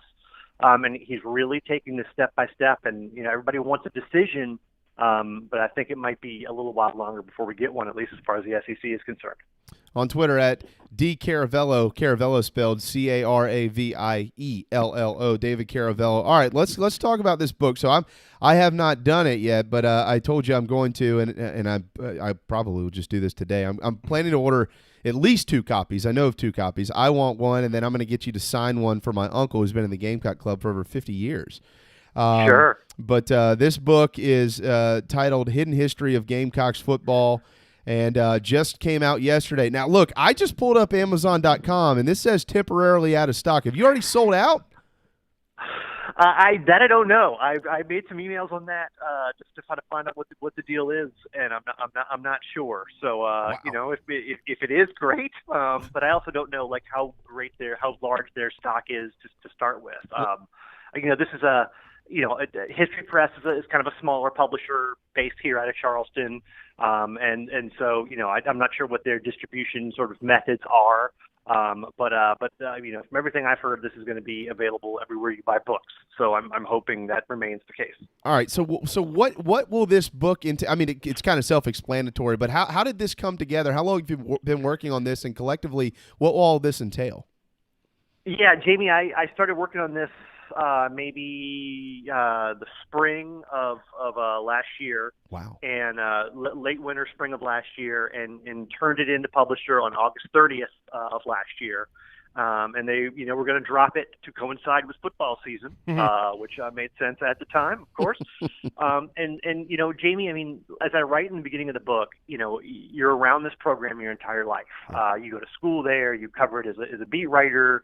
I mean, you read about it all the time. You're steeped in its, in its star-crossed kind of history, and you think everything. I mean, I've written God knows how many history stories for the Post and Courier and other outlets about USC, and you think you know every facet, and then you delve into it and you find out there's so many nuances and so many stories that I was even completely unaware of. Why the football program was banned, for 1 year in 1906, and how the football program handled the aftermath of the John F. Kennedy assassination, how the football program was affected by all these guys being deployed during World War II. A massive victory in 1957 at Texas. Darrell Royal's first loss was to the Gamecocks, King Dixon and Alex Hawkins, in an amazing game that everybody had written off because they didn't think there was any way South Carolina could go out there and win. And so there were, even more recent things like the steroid scandal. When you look at it in its entire context, all these years later, it's amazing that that happened before the tainted home run chases. That happened before massive Soviet or Russian kind of Olympic cheating infrastructures were put into place. And the idea that the Gamecocks were sort of one of the first big steroid scandals is kind of crazy, and how that sort of forced the athletic department to kind of grow up and kind of help make it what it became. And I got a chance to talk to Connor Shaw about the Missouri game and what his knee injury was really like, and how he was, besides that, sick as a dog the whole trip out to Missouri, to the point where they quarantined him in the hotel room.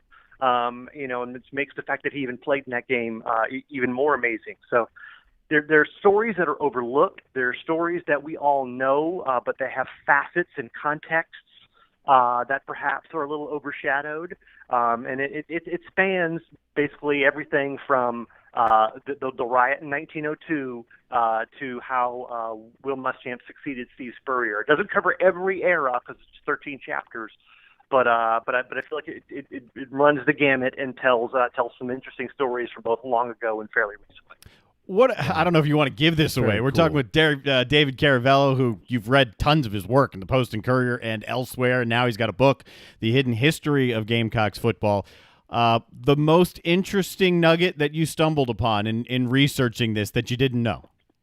Oh wow, the Williams Bryce name, Darren. I mean, I was stunned to find out, going back to the reports from the time in the early 1970s.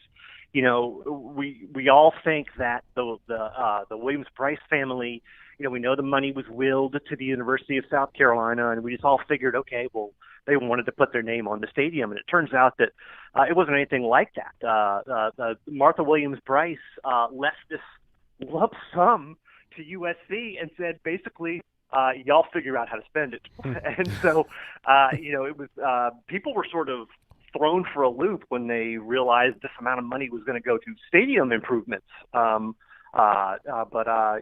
think that the amount she gave is equivalent to something like, $22 million today. So it was like the largest private gift the university had ever received to that point. And, I thought it had been specifically earmarked for football facility upgrades. And it turns out it wasn't. Her heirs made that decision on her behalf. And then, had it been subject to estate taxes, they would have lost almost the entire amount. And it took the weight of Strom Thurmond and Fritz Hollings and all these guys in Washington to tack all these little things onto bills to allow USC to keep the lion's share of that money. And so just little things like that, again, you think you know the story, and then you read what really happened, and it turns out the story is rather different. That is incredible. And what chapter is that? Because that might be where I start this thing. Yeah, that's chapter 7. Jamie. Okay, halfway through the book. That is incredible. And I'm with you. And I've been around this program my entire life. Everybody in my family essentially has gone to South Carolina. We can tell stories until we're blue in the face or dead, one or the other. Darren laughs at me because my memory is so vivid when it comes to South Carolina athletics. Painful and vivid. Yeah. Well, David, you can speak on that. We've kind of been through a lot around here. But the way and that's one of the what I appreciate about this book, and I can't wait to read, is how informational it is from a history standpoint, because I think a lot of what you see in our nation today, David, is a lot of folks who are uninformed and uneducated on certain topics. It doesn't matter necessarily what the topic is, but education at times I think can get lost, and even down to things like this, like places like the University of South Carolina. I think it's important for fans and for students and things of that and folks of that nature to be able to understand why things are the way they are. Yeah, no question, Jamie. And let me tell you, I was so impressed reading the newspaper reports from 1902, 1907, 1942, 1957, and how vivid they were. And some of the guys who wrote back then could write today, for the Post and Courier of the State. I mean, they were in some ways unsparing in criticism, and they were in some ways, a little bit boosterish in the way they covered the program. The state was a major force in getting the USC Board of Trustees to overturn their ban on football in 1906.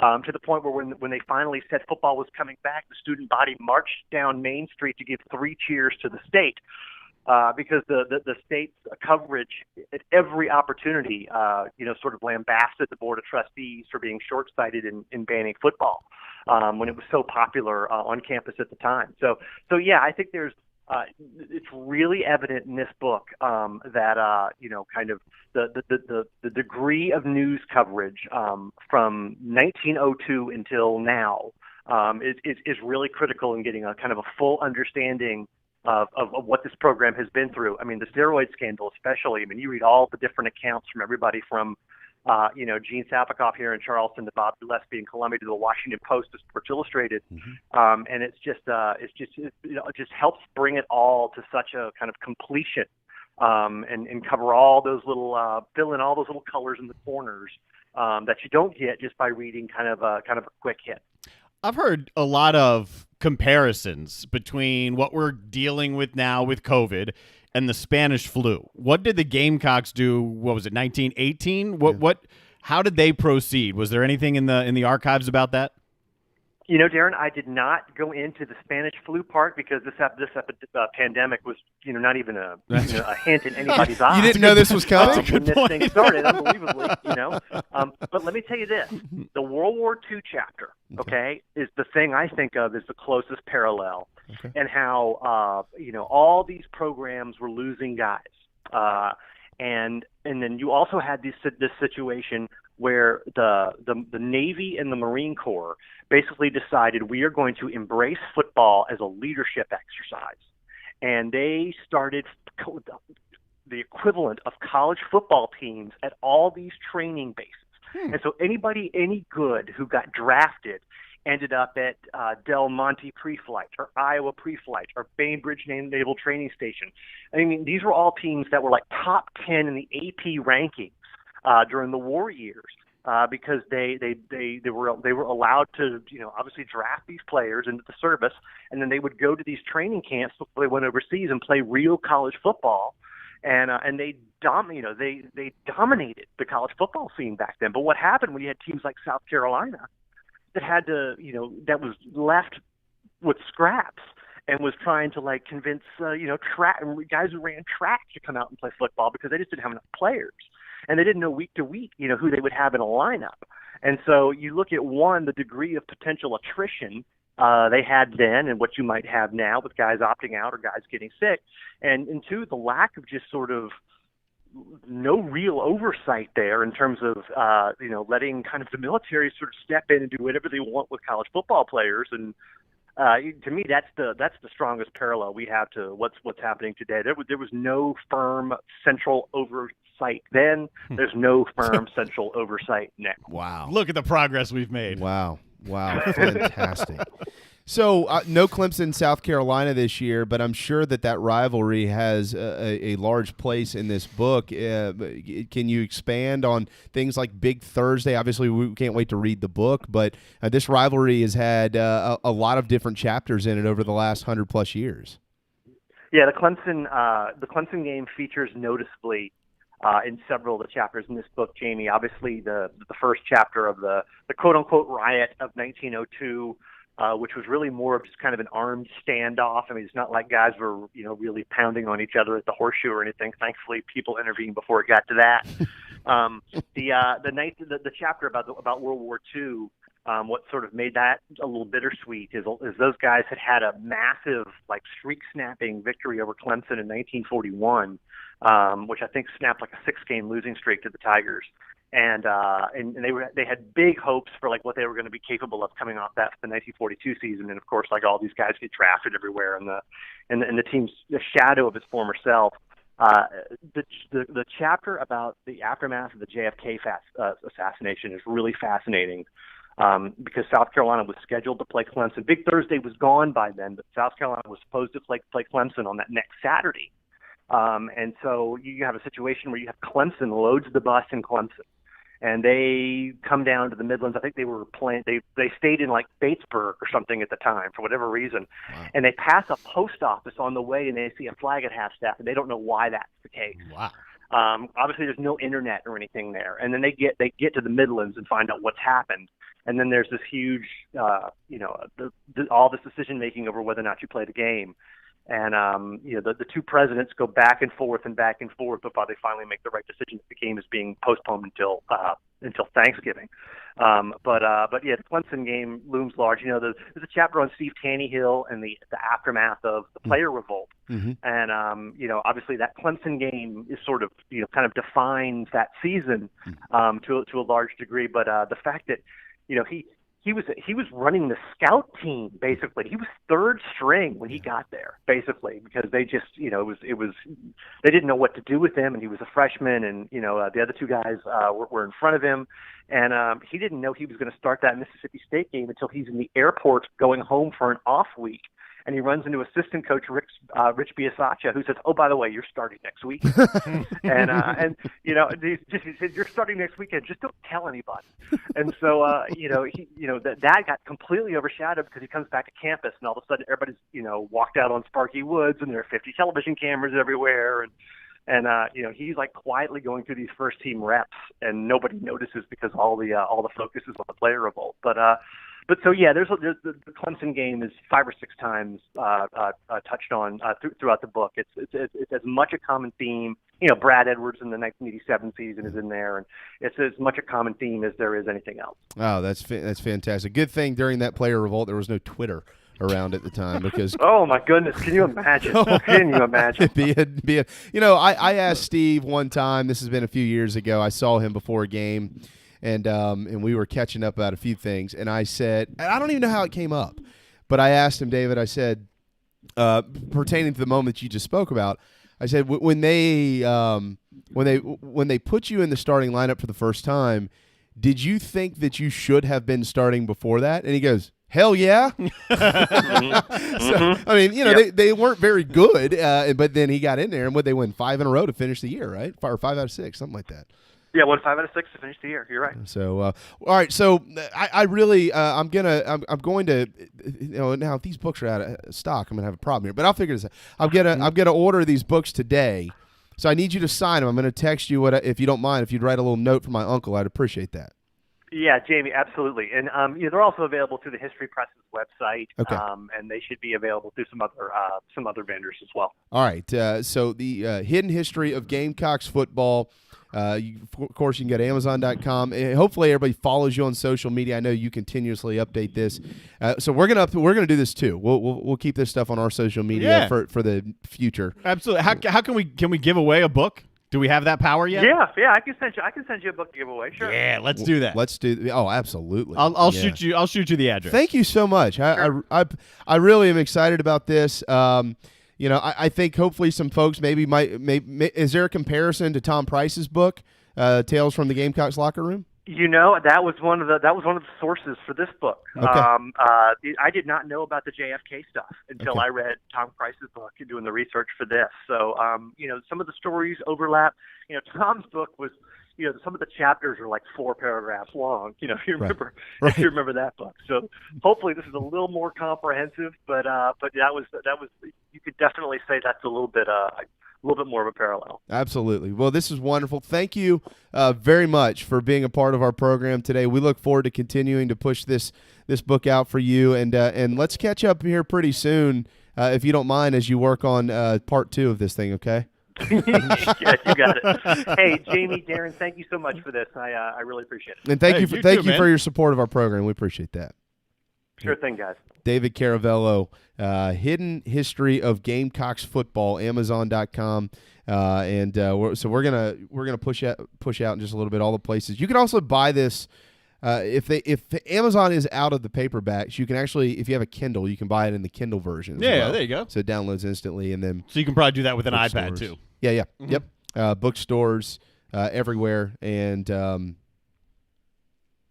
what was the local company? Did I already forget? It was the local publishing company. We'll get that name from him one more time and Yes. push it out. But that's really, really, really cool. There's a lot of stuff in there that I didn't know. So when I figure books that I want to read, and I'm not a huge avid book reader, but when I do, the only ones that I want to read are true sports history, nonfiction sports history.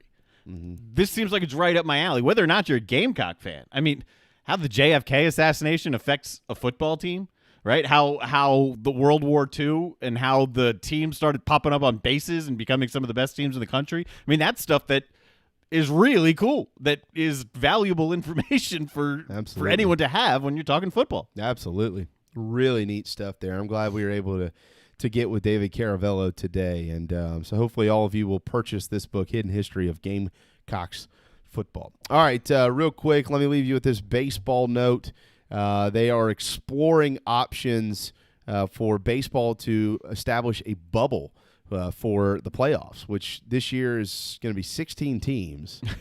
So I don't know how the hell they're going to do this, but they're exploring options. So we'll see. We'll see. I mean, what else do you say? There's really no other information on that, right? No. I mean, look, they explored certain things about the season, too, playing in Arizona, playing in Florida. I mean, how do you play every day? I don't know how you're going to do that. It's 16 teams.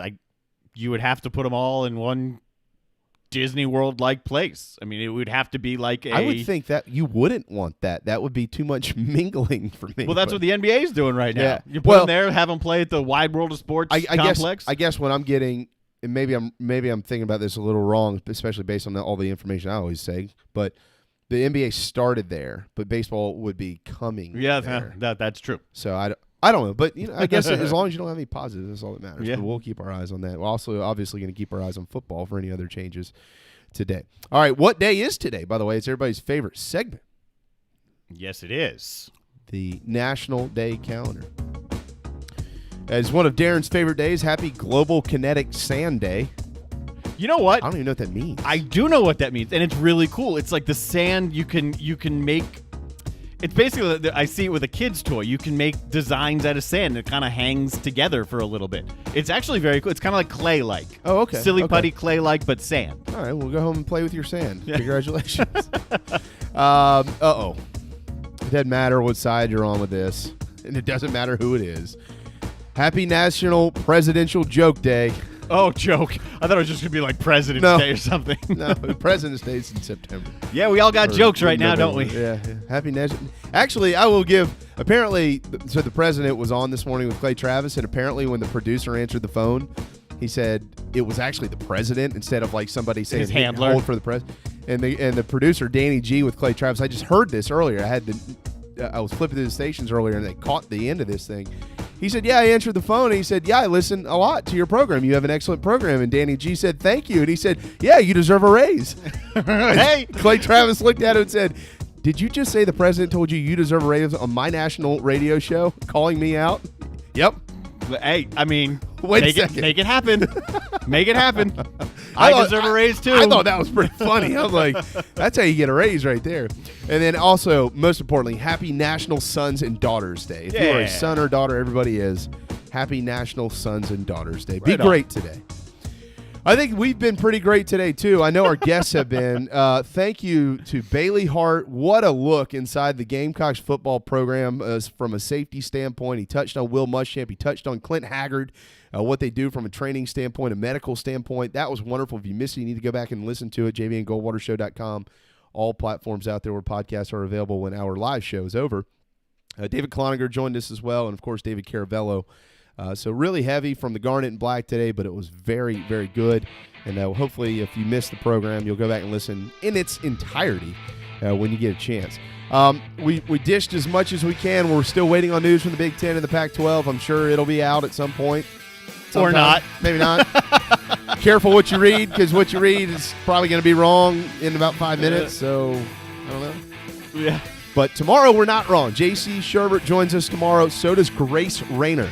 Another big day around here on the JB and Goldwater Show. As always, thanks to Darren Goldwater for his hard work. Thank you too, man. You don't understand what he does behind the scenes. All right.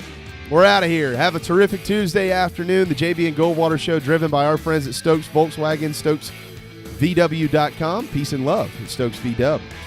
We're back tomorrow at noon right here on the JB and Goldwater Show.